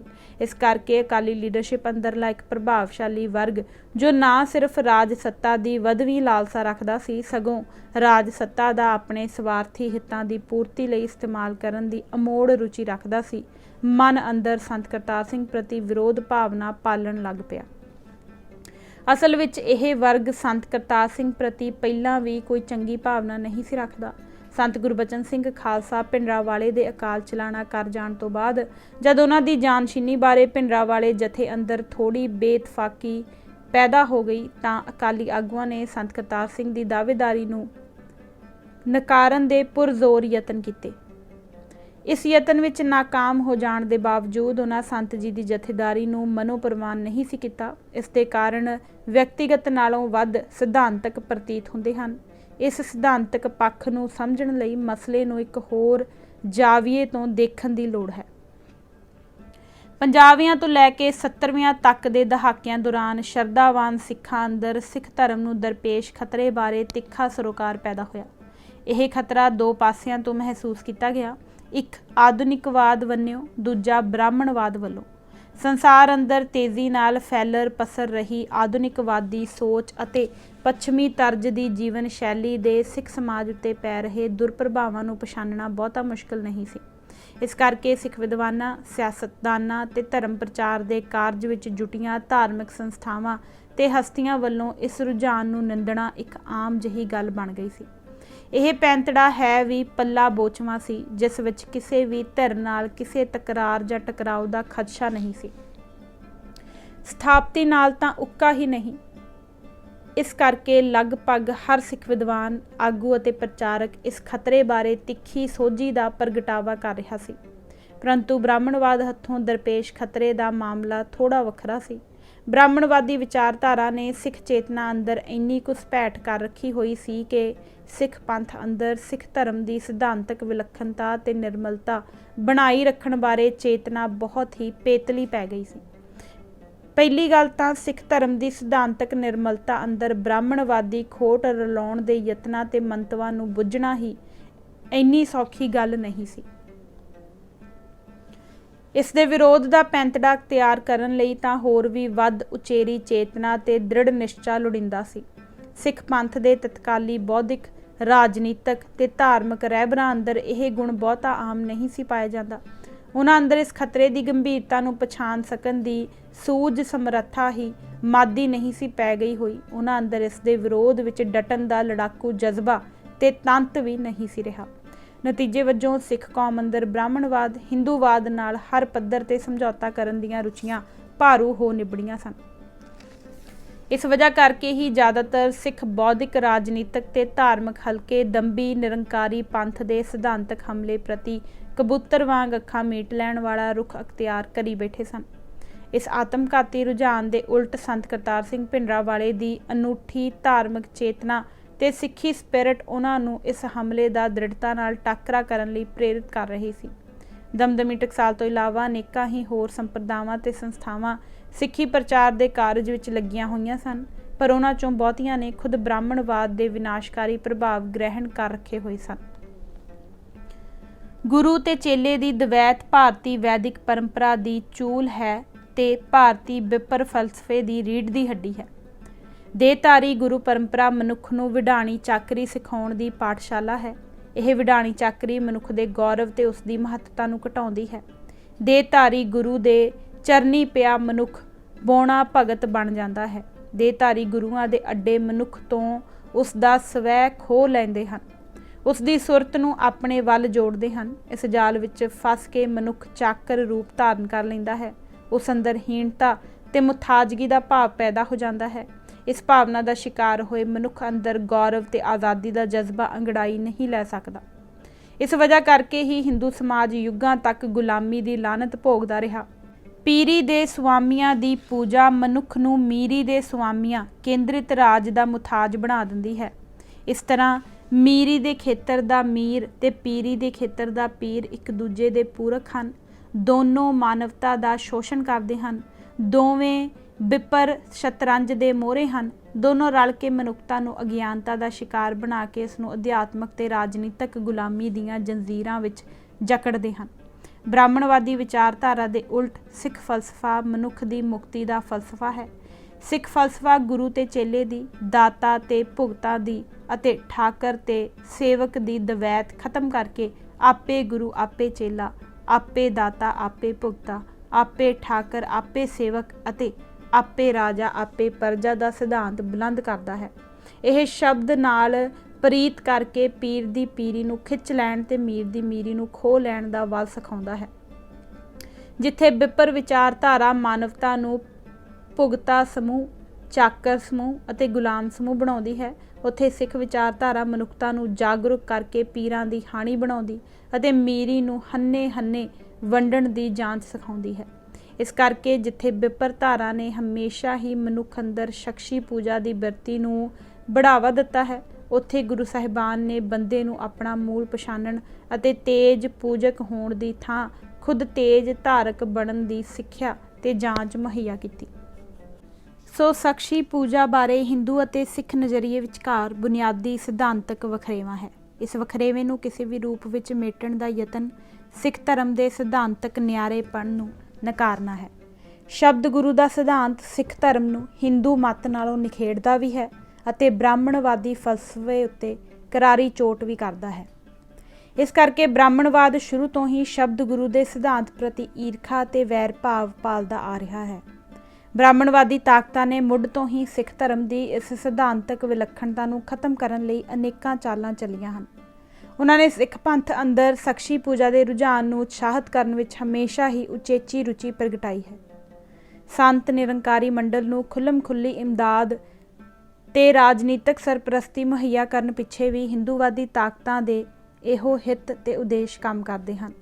ਸੰਤ ਕਰਤਾਰ ਸਿੰਘ ਭਿੰਡਰਾਂਵਾਲੇ ਨਿਰੰਕਾਰੀ ਸਰਗਰਮੀਆਂ ਨੂੰ ਇਸੇ ਨਜ਼ਰੀਏ ਤੋਂ ਦੇਖਦੇ ਸਨ। ਉਹਨਾਂ ਦੀ ਦ੍ਰਿਸ਼ਟੀ ਵਿੱਚ ਸ਼ਬਦ ਗੁਰੂ ਦੇ ਸਿਧਾਂਤ ਉੱਤੇ ਹਮਲਾ ਸਿੱਖ ਧਰਮ ਦੀ ਸਿਧਾਂਤਕ ਬੁਨਿਆਦ ਉੱਤੇ ਹਮਲਾ ਸੀ। ਇਸ ਕਰਕੇ ਉਹ ਇਸ ਹਮਲੇ ਨੂੰ ਚੁੱਪਚਾਪ ਬਰਦਾਸ਼ਤ ਨਹੀਂ ਸਨ ਕਰ ਸਕਦੇ। ਉਹ ਆਪਣੇ ਆਖਰੀ ਸਵਾਸਾਂ ਤੱਕ ਇਸ ਵਿਰੁੱਧ ਦ੍ਰਿੜਤਾ ਨਾਲ ਜੂਝਦੇ ਰਹੇ। 29 ਜੁਲਾਈ 1977 ਨੂੰ ਸੰਤ ਕਰਤਾਰ ਸਿੰਘ ਇੱਕ ਸੜਕ ਹਾਦਸੇ ਵਿੱਚ ਘਾਇਲ ਹੋ ਗਏ ਅਤੇ ਜ਼ਖਮਾਂ ਦੀ ਤਾਬ ਨਾ ਝੱਲਦੇ ਹੋਏ ਉਹਨਾਂ 16 ਅਗਸਤ ਨੂੰ ਆਪਣੇ ਸਵਾਸ ਤਿਆਗ ਦਿੱਤੇ। ਸੰਤ ਜੀ ਦੀ ਇੱਛਾ ਦੇ ਅਨੁਸਾਰ ਉਹਨਾਂ ਦੀ ਮੌਤ ਤੋਂ ਬਾਅਦ ਦਮਦਮੀ ਟਕਸਾਲ ਦੀ ਜਥੇਦਾਰੀ ਸੰਤ ਜਰਨੈਲ ਸਿੰਘ ਨੂੰ ਸੌਂਪੀ ਗਈ। ਪਿੰਡ ਰੋਡੇ, ਜ਼ਿਲ੍ਹਾ ਫਰੀਦਕੋਟ ਦੇ ਜੰਮਪਲ ਭਾਈ ਜਰਨੈਲ ਸਿੰਘ ਨੂੰ ਲੰਮਾ ਚਿਰ ਸੰਤ ਕਰਤਾਰ ਸਿੰਘ ਦੀ ਸੰਗਤ ਮਾਨਣ ਦਾ ਸੁਭਾਗ ਪ੍ਰਾਪਤ ਹੋਇਆ ਸੀ। ਇਸ ਸਦਕਾ ਉਹਨਾਂ ਨੇ ਸੰਤ ਕਰਤਾਰ ਸਿੰਘ ਦੀ ਧਾਰਮਿਕ ਚੇਤਨਾ ਤੇ ਸ਼ਖਸੀਅਤ ਦਾ ਗੂੜਾ ਪ੍ਰਭਾਵ ਗ੍ਰਹਿਣ ਕੀਤਾ ਹੋਇਆ ਸੀ। ਸੰਤ ਕਰਤਾਰ ਸਿੰਘ ਨੇ ਇਹ ਗੱਲ ਚੰਗੀ ਤਰ੍ਹਾਂ ਭਾਂਪ ਲਈ ਸੀ ਕਿ ਸਿੱਖ ਧਰਮ ਵਿਰੁੱਧ ਸਿੱਧੇ ਸਿਧਾਂਤਕ ਹਮਲੇ ਤੋਂ ਇਸ ਦੀ ਰੱਖਿਆ ਕਰਨ ਲਈ ਸਿੱਖ ਕੌਮ ਨੂੰ ਕਠੋਰ ਸੰਘਰਸ਼ ਚੋਂ ਗੁਜ਼ਰਨਾ ਪੈਣਾ ਹੈ। ਅਕਾਲੀ ਲੀਡਰਸ਼ਿਪ ਅੰਦਰਲੇ ਭਾਰੂ ਧੜੇ ਤੋਂ ਉਹਨਾਂ ਦਾ ਮਨ ਬੁਰੀ ਤਰ੍ਹਾਂ ਖੱਟਾ ਹੋ ਚੁੱਕਾ ਸੀ। ਸੱਤਾ ਵਿੱਚ ਆਉਣ ਤੋਂ ਬਾਅਦ ਅਕਾਲੀ ਆਗੂਆਂ ਦੇ ਵਿਹਾਰ ਤੋਂ ਇਹ ਗੱਲ ਪ੍ਰਤੱਖ ਹੋ ਗਈ ਸੀ ਕਿ ਉਹਨਾਂ ਦੀ ਪੰਥਕ ਕਾਜ ਨਾਲ ਪ੍ਰਤੀਬੱਧਤਾ ਸਤਹੀ ਤੇ ਸ਼ੱਕੀ ਕਿਸਮ ਦੀ ਹੈ। ਉਹ ਰਾਜਸੀ ਸੱਤਾ ਨੂੰ ਪੰਥਕ ਕਾਜ ਦੀ ਸੇਵਾ ਵਿੱਚ ਲਾਉਣ ਦੀ ਥਾਂ ਧਰਮ ਦਾ ਆਪਣੀ ਸੌੜੀ ਸੁਆਰਥ ਮੁਖੀ ਰਾਜਨੀਤੀ ਲਈ ਇਸਤੇਮਾਲ ਕਰਨ ਦੀ ਰੁਚੀ ਰੱਖਦੇ ਹਨ ਅਤੇ ਆਪਣੀਆਂ ਰਾਜਸੀ ਲਾਲਸਾਵਾਂ ਦੀ ਪੂਰਤੀ ਲਈ ਪੰਥਕ ਹਿੱਤਾਂ ਦੀ ਬਲੀ ਦੇਣ ਲਈ ਤਤਪਰ ਰਹਿੰਦੇ ਹਨ। ਇਸ ਕਰਕੇ ਸੰਤ ਕਰਤਾਰ ਸਿੰਘ ਆਪਣੇ ਅਨੁਭਵ ਤੋਂ ਇਸ ਨਿਰਣੇ ਤੇ ਅਪੜ ਗਏ ਸਨ ਕਿ ਸਿੱਖ ਧਰਮ ਦੀ ਨਿਰੰਕਾਰੀ ਹਮਲੇ ਤੋਂ ਰੱਖਿਆ ਕਰਨ ਲਈ ਅਕਾਲੀ ਆਗੂਆਂ ਤੇ ਨਿਰਭਰ ਨਹੀਂ ਕੀਤਾ ਜਾ ਸਕਦਾ। ਧਰਮ ਦੀ ਰੱਖਿਆ ਦੀ ਇਸ ਲੜਾਈ ਦਾ ਵੱਧ ਜ਼ਿੰਮਾ ਉਹਨਾਂ ਨੂੰ ਖੁਦ ਹੀ ਓਟਣਾ ਪੈਣਾ ਸੀ। ਉਹਨਾਂ ਨੇ ਆਪਣੇ ਆਪ ਨੂੰ ਤੇ ਦਮਦਮੀ ਟਕਸਾਲ ਨੂੰ ਇਸ ਕਠਿਨ ਕਾਰਜ ਲਈ ਤਿਆਰ ਕਰਨਾ ਸ਼ੁਰੂ ਕਰ ਦਿੱਤਾ ਸੀ। ਭਵਿੱਖ ਬਾਰੇ ਅਜਿਹੀ ਸਮਝ ਤੇ ਯੋਜਨਾ ਨੂੰ ਮੁੱਖ ਰੱਖਦਿਆਂ ਹੋਇਆਂ ਹੀ ਉਹਨਾਂ ਨੇ ਭਾਈ ਜਰਨੈਲ ਸਿੰਘ ਨੂੰ ਆਪਣਾ ਉੱਤਰਾਧਿਕਾਰੀ ਬਣਨ ਦੇ ਸਭ ਤੋਂ ਵੱਧ ਯੋਗ ਸਮਝਿਆ ਅਤੇ ਅਗਸਤ 1977 ਵਿੱਚ ਅਕਾਲ ਚਲਾਣਾ ਕਰ ਜਾਣ ਤੋਂ ਕਈ ਮਹੀਨੇ ਪਹਿਲਾਂ ਹੀ ਉਹਨਾਂ ਆਪਣੀ ਇਸ ਸੋਚ ਅਤੇ ਚੋਣ ਦਾ ਸਪਸ਼ਟ ਪ੍ਰਗਟਾਵਾ ਕਰ ਦਿੱਤਾ ਸੀ। ਭਾਈ ਜਰਨੈਲ ਸਿੰਘ ਨੇ ਸੰਤ ਕਰਤਾਰ ਸਿੰਘ ਦੁਆਰਾ ਉਹਨਾਂ ਵਿੱਚ ਪ੍ਰਗਟਾਏ ਵਿਸ਼ਵਾਸ ਦੀ ਪੂਰੀ ਤਰ੍ਹਾਂ ਲਾਜ ਪਾਲੀ। ਉਹਨਾਂ ਨੇ ਪੱਛਮੀ ਜੀਵਨ ਸ਼ੈਲੀ ਅਤੇ ਹਿੰਦੂ ਸੱਭਿਆਚਾਰ ਦੇ ਪ੍ਰਭਾਵ ਹੇਠ ਸਿੱਖ ਸਮਾਜ ਅੰਦਰ ਕੈਂਸਰ ਵਾਂਗ ਫੈਲ ਰਹੀ ਪਤਿਤ-ਪੁਣੇ ਦੀ ਵਬਾ ਨੂੰ ਠੱਲ ਪਾਉਣ ਲਈ ਸਿੱਖੀ ਪ੍ਰਚਾਰ ਦੀ ਪੁਰਜ਼ੋਰ ਮੁਹਿੰਮ ਆਰੰਭ ਦਿੱਤੀ। ਉਹਨਾਂ ਪੰਜਾਬ ਤੇ ਪੰਜਾਬੋਂ ਬਾਹਰ ਵਸਦੇ ਹਜ਼ਾਰਾਂ ਦੀ ਗਿਣਤੀ ਵਿੱਚ ਸਿੰਘ ਸਿੰਘਣੀਆਂ ਨੂੰ ਅੰਮ੍ਰਿਤ ਛਕਾ ਕੇ ਗੁਰੂ ਦੇ ਲੜ ਲਾਇਆ ਅਤੇ ਹਜ਼ਾਰਾਂ ਹੀ ਨੌਜਵਾਨਾਂ ਨੂੰ ਨਸ਼ਿਆਂ ਦੀ ਬਾਦੀ ਤੋਂ ਮੁਕਤ ਕਰਾਇਆ। ਇਸੇ ਸਮੇਂ ਦੌਰਾਨ ਹੋਰ ਵੀ ਬਹੁਤ ਸਾਰੀਆਂ ਅਹਿਮ ਸਿੱਖ ਧਾਰਮਿਕ ਹਸਤੀਆਂ, ਸੰਪਰਦਾਵਾਂ ਤੇ ਸੰਸਥਾਵਾਂ ਧਰਮ ਪ੍ਰਚਾਰ ਤੇ ਸਮਾਜ ਸੁਧਾਰ ਦੇ ਕਾਰਜ ਵਿੱਚ ਲੱਗੀਆਂ ਹੋਈਆਂ ਸਨ, ਪਰ ਇਹਨਾਂ 'ਚੋਂ ਜ਼ਿਆਦਾ ਗਿਣਤੀ ਉਹਨਾਂ ਦੀ ਸੀ ਜਿਨ੍ਹਾਂ ਦੀ ਕਹਿਣੀ ਤੇ ਕਰਨੀ ਵਿੱਚ ਵੱਡਾ ਪਾੜਾ ਸੀ, ਅਰਥਾਤ ਜੋ ਉਹ ਪ੍ਰਚਾਰਦੇ ਸਨ ਉਸ ਵਿੱਚ ਦੰਭ ਤੇ ਦਿਖਾਵੇ ਦਾ ਅੰਸ਼ ਜ਼ਿਆਦਾ ਸੀ। ਧਰਮ ਪ੍ਰਚਾਰ ਦੇ ਕਾਰਜ ਨੂੰ ਉਹ ਬਹੁਤਾ ਕਰਕੇ ਪੇਸ਼ੇ ਵਪਾਰ ਦੀ ਭਾਵਨਾ ਨਾਲ ਲੈ ਰਹੇ ਸਨ। ਉਹ ਸਿੱਖ ਫਲਸਫੇ ਦੇ ਗਿਆਤਾ ਹੋਣ ਦੇ ਬਾਵਜੂਦ ਸਿੱਖੀ ਦੀ ਰੂਹ ਤੋਂ ਅਣਜਾਣ ਤੇ ਅਭਿੱਜ ਸਨ। ਜਿਸ ਦੀ ਸਿੱਖੀ ਨਾਲ ਆਪਣੀ ਹੀ ਪ੍ਰੀਤ ਬਣਾਉਣੀ ਹੋਵੇ, ਉਹ ਦੂਸਰਿਆਂ ਦੇ ਹਿਰਦਿਆਂ ਅੰਦਰ ਸਿੱਖੀ ਦੇ ਜਜ਼ਬੇ ਦਾ ਸੰਚਾਰ ਕਿਵੇਂ ਕਰ ਸਕਦਾ ਹੈ? ਸੋ ਅਜਿਹਾ ਧਰਮ ਪ੍ਰਚਾਰ ਮਹਿਜ਼ ਇੱਕ ਰਸਮੀ ਕਿਰਿਆ ਬਣ ਕੇ ਰਹਿ ਜਾਂਦਾ ਹੈ ਜੋ ਇਤਿਹਾਸ ਦੀ ਗਤੀ ਤੇ ਇਸ ਦੇ ਵਹਿਣ ਉੱਤੇ ਕੋਈ ਪ੍ਰਭਾਵ ਨਹੀਂ ਛੱਡ ਸਕਦਾ। ਇਸ ਦ੍ਰਿਸ਼ਟੀ ਤੋਂ ਦੇਖਿਆ ਸੰਤ ਜਰਨੈਲ ਸਿੰਘ ਭਿੰਡਰਾਂਵਾਲੇ ਦਾ ਮਾਮਲਾ ਅਹਿਮ ਰੂਪ ਵਿੱਚ ਅਲੱਗ ਤੇ ਵਿਲੱਖਣ ਸੀ। ਉਹਨਾਂ ਨੇ ਸਿੱਖੀ ਦੀ ਮੂਲ ਆਤਮਾ ਨੂੰ ਧੁਰ ਹਿਰਦੇ ਤੱਕ ਗ੍ਰਹਿਣ ਕੀਤਾ ਹੋਇਆ ਸੀ, ਇਸ ਕਰਕੇ ਉਹਨਾਂ ਦੀ ਕਹਿਣੀ ਤੇ ਕਰਨੀ ਅਲੱਗ-ਅਲੱਗ ਨਹੀਂ ਸੀ। ਇਸ ਵਜ੍ਹਾ ਕਰਕੇ ਸੰਤ ਜਰਨੈਲ ਸਿੰਘ ਭਿੰਡਰਾਂਵਾਲੇ ਦੀਆਂ ਧਰਮ ਪ੍ਰਚਾਰ ਸਰਗਰਮੀਆਂ ਆਪਣਾ ਵਿਲੱਖਣ ਅਸਰ ਪ੍ਰਗਟਾਉਣ ਲੱਗੀਆਂ। ਉਹਨਾਂ ਦੀ ਪ੍ਰੇਰਨਾ ਸਦਕਾ ਸਿੱਖ ਕੌਮ ਅੰਦਰ ਆਪਣੇ ਧਰਮ, ਸੱਭਿਆਚਾਰ ਤੇ ਰਵਾਇਤਾਂ ਦੀ ਰਾਖੀ ਲਈ ਲੜ ਮਰਨ ਦਾ ਜਜ਼ਬਾ ਮੁੜ ਜੀਵਤ ਹੋਣ ਲੱਗਾ। ਸਿੱਖ ਕੌਮ ਅੰਦਰ ਆਪਣੀ ਵਿਲੱਖਣ ਪਛਾਣ ਬਾਰੇ ਚੇਤਨਾ, ਜੋ ਭਾਰਤ ਦੀ ਆਜ਼ਾਦੀ ਦੀ ਜੱਦੋਜਹਿਦ ਦੌਰਾਨ ਸਿੱਖ ਲੀਡਰਸ਼ਿਪ ਦੁਆਰਾ ਅਪਣਾਈ ਗਈ ਗਲਤ ਸਿਧਾਂਤਕ ਸੇਧ ਦੀ ਵਜ੍ਹਾ ਕਰਕੇ ਬੁਰੀ ਤਰ੍ਹਾਂ ਧੁੰਦਲੀ ਪੈ ਚੁੱਕੀ ਸੀ, ਪ੍ਰਚੰਡ ਹੋਣ ਲੱਗੀ ਅਤੇ ਸਿੱਖ ਵਿਚਾਰਧਾਰਾ ਅੰਦਰ ਬ੍ਰਾਹਮਣਵਾਦੀ ਖੋਟ ਰਲਾਉਣ ਦੇ ਯਤਨਾਂ ਪਿੱਛੇ ਕੰਮ ਕਰਦੇ ਮਨਸੂਬਿਆਂ ਬਾਰੇ ਪੰਥ ਅੰਦਰ ਵਧੇਰੇ ਸੋਝੀ ਤੇ ਜਾਗਰੂਕਤਾ ਦਾ ਪਸਾਰਾ ਹੋਣ ਲੱਗਾ। ਹਿੰਦੂਵਾਦੀ ਤਾਕਤਾਂ ਨੂੰ ਹੀ ਨਹੀਂ, ਉਹਨਾਂ ਨਾਲ ਰਾਜਨੀਤਿਕ ਸਾਂਝ ਭਿਆਲੀ ਦੇ ਰਾਹ ਪਏ ਅਕਾਲੀ ਆਗੂਆਂ ਨੂੰ ਵੀ ਅਜਿਹੀ ਪੰਥਕ ਚੇਤਨਾ ਕੋਲੋਂ ਮੌਤ ਵਰਗਾ ਡਰ ਲੱਗਦਾ ਸੀ। ਇਸ ਕਰਕੇ ਇਹ ਦੋਨੋਂ ਤਾਕਤਾਂ ਸੰਤ ਜਰਨੈਲ ਸਿੰਘ ਭਿੰਡਰਾਂਵਾਲੇ ਖਿਲਾਫ ਬਰਾਬਰ ਦੀ ਮੰਦਭਾਵਨਾ ਪਾਲਣ ਲੱਗ ਪਈਆਂ। ਇਸੇ ਦੌਰਾਨ ਸੰਤ ਨਿਰੰਕਾਰੀ ਮੰਡਲ ਨੇ 1978 ਦੀ ਵਿਸਾਖੀ ਮੌਕੇ ਅੰਮ੍ਰਿਤਸਰ ਵਿਖੇ ਆਪਣਾ ਵੱਡਾ ਭਰਵਾਂ ਕੁੱਲ ਹਿੰਦ ਸੰਮੇਲਨ ਕਰਨ ਦਾ ਪ੍ਰੋਗਰਾਮ ਮਿਥ ਲਿਆ। ਇਸ ਨਾਲ ਸ਼ਰਧਾਲੂ ਸਿੱਖ ਹਲਕਿਆਂ ਅੰਦਰ ਰੋਸ ਦੀ ਲਹਿਰ ਪੈਦਾ ਹੋ ਗਈ। ਸ਼ਰਧਾਵਾਨ ਸਿੱਖਾਂ ਨੂੰ ਅਕਾਲੀ ਜਨਤਾ ਗੱਠਜੋੜ ਸਰਕਾਰ ਕਾਇਮ ਹੋਣ ਤੋਂ ਬਾਅਦ ਨਿਰੰਕਾਰੀ ਸਰਗਰਮੀਆਂ ਅੰਦਰ ਆਈ ਵੱਡੀ ਤੇਜ਼ੀ ਦੀ ਪਹਿਲਾਂ ਹੀ ਤਿੱਖੀ ਚੁਭਣ ਮਹਿਸੂਸ ਹੋ ਰਹੀ ਸੀ। ਨਿਰੰਕਾਰੀ ਸਮਾਗਮ ਲਈ ਜੋ ਸਥਾਨ ਤੇ ਮੌਕਾ ਚੁਣਿਆ ਗਿਆ, ਉਹਨਾਂ ਨੂੰ ਉਸ ਦੇ ਪਿੱਛੇ ਇੱਕ ਗਿਣੀ ਮਿੱਥੀ ਵਿਉਂਤ ਅਤੇ ਮੰਦਭਾਵਨਾ ਨਜ਼ਰ ਆਈ। ਪਹਿਲੀ ਗੱਲ ਤਾਂ ਨਿਰੰਕਾਰੀ ਸਮਾਗਮ ਲਈ ਗੁਰੂ ਦੀ ਨਗਰੀ ਅੰਮ੍ਰਿਤਸਰ ਦੀ ਚੋਣ ਕਰਨੀ ਖਾਲਸਾ ਪੰਥ ਨੂੰ ਉਸ ਦੇ ਘਰ ਅੰਦਰ ਆ ਕੇ ਗਾਲਾਂ ਕੱਢਣ ਵਾਲੀ ਗੱਲ ਸੀ। ਦੂਜਾ, ਸਮਾਗਮ ਲਈ ਖਾਲਸਾ ਪੰਥ ਦੇ ਜਨਮ ਦਿਹਾੜੇ ਵਿਸਾਖੀ ਦਾ ਸ਼ੁਭ ਅਵਸਰ ਚੁਣਨਾ ਹੋਰ ਵੀ ਸ਼ਰਾਰਤ ਤੇ ਭੜਕਾਹਟ ਭਰੀ ਕਾਰਵਾਈ ਸੀ। ਹਰ ਕੋਈ ਜਾਣਦਾ ਹੈ ਕਿ ਵਿਸਾਖੀ ਵਾਲੇ ਦਿਨ ਸਿੱਖ ਸੰਗਤਾਂ ਥਾਂ ਪਿਆਰ ਤੇ ਸ਼ਰਧਾ ਨਾਲ ਵੱਡੀ ਗਿਣਤੀ ਵਿੱਚ ਸ੍ਰੀ ਹਰਿਮੰਦਰ ਸਾਹਿਬ ਵਿਖੇ ਦਰਸ਼ਨ ਇਸ਼ਨਾਨ ਕਰਨ ਲਈ ਪਹੁੰਚਦੀਆਂ ਹਨ। ਉਸੇ ਦਿਨ ਪੂਰੀ ਤੜਕ ਭੜਕ ਨਾਲ ਗੁਰੂ ਦੀ ਨਗਰੀ ਅੰਦਰ ਨਿਰੰਕਾਰੀ ਸਮਾਗਮ ਦਾ ਅਡੰਬਰ ਰਚਨਾ ਸਿੱਖਾਂ ਨੂੰ ਜਾਣ ਬੁੱਝ ਕੇ ਚੜਾਉਣ ਵਾਲੀ ਗੱਲ ਸੀ। ਪੰਜਾਬ ਸਰਕਾਰ ਚਾਹੁੰਦੀ ਤਾਂ ਨਿਰੰਕਾਰੀਆਂ ਨੂੰ ਇਸ ਭੜਕਾਹਟ ਭਰੀ ਕਾਰਵਾਈ ਤੋਂ ਵਰਜ ਸਕਦੀ ਸੀ, ਪਰ ਅਕਾਲੀ ਲੀਡਰਸ਼ਿਪ ਦੇ ਪੱਲੇ ਨਾ ਤਾਂ ਇਸ ਭੜਕਾਹਟ ਚੋਂ ਨਿਕਲਣ ਵਾਲੇ ਮਾਰੂ ਨਤੀਜਿਆਂ ਦਾ ਪੂਰਵ ਅਨੁਮਾਨ ਲਾ ਸਕਣ ਦੀ ਬੌਧਿਕ ਕਾਬਲੀਅਤ ਸੀ ਅਤੇ ਨਾ ਹੀ ਉਸ ਅੰਦਰ ਨਿਰੰਕਾਰੀ ਸਰਗਰਮੀਆਂ ਨੂੰ ਲਗਾਮ ਦੇਣ ਲਈ ਲੋੜੀਂਦਾ ਇਰਾਦਾ ਤੇ ਤੰਤ ਸੀ।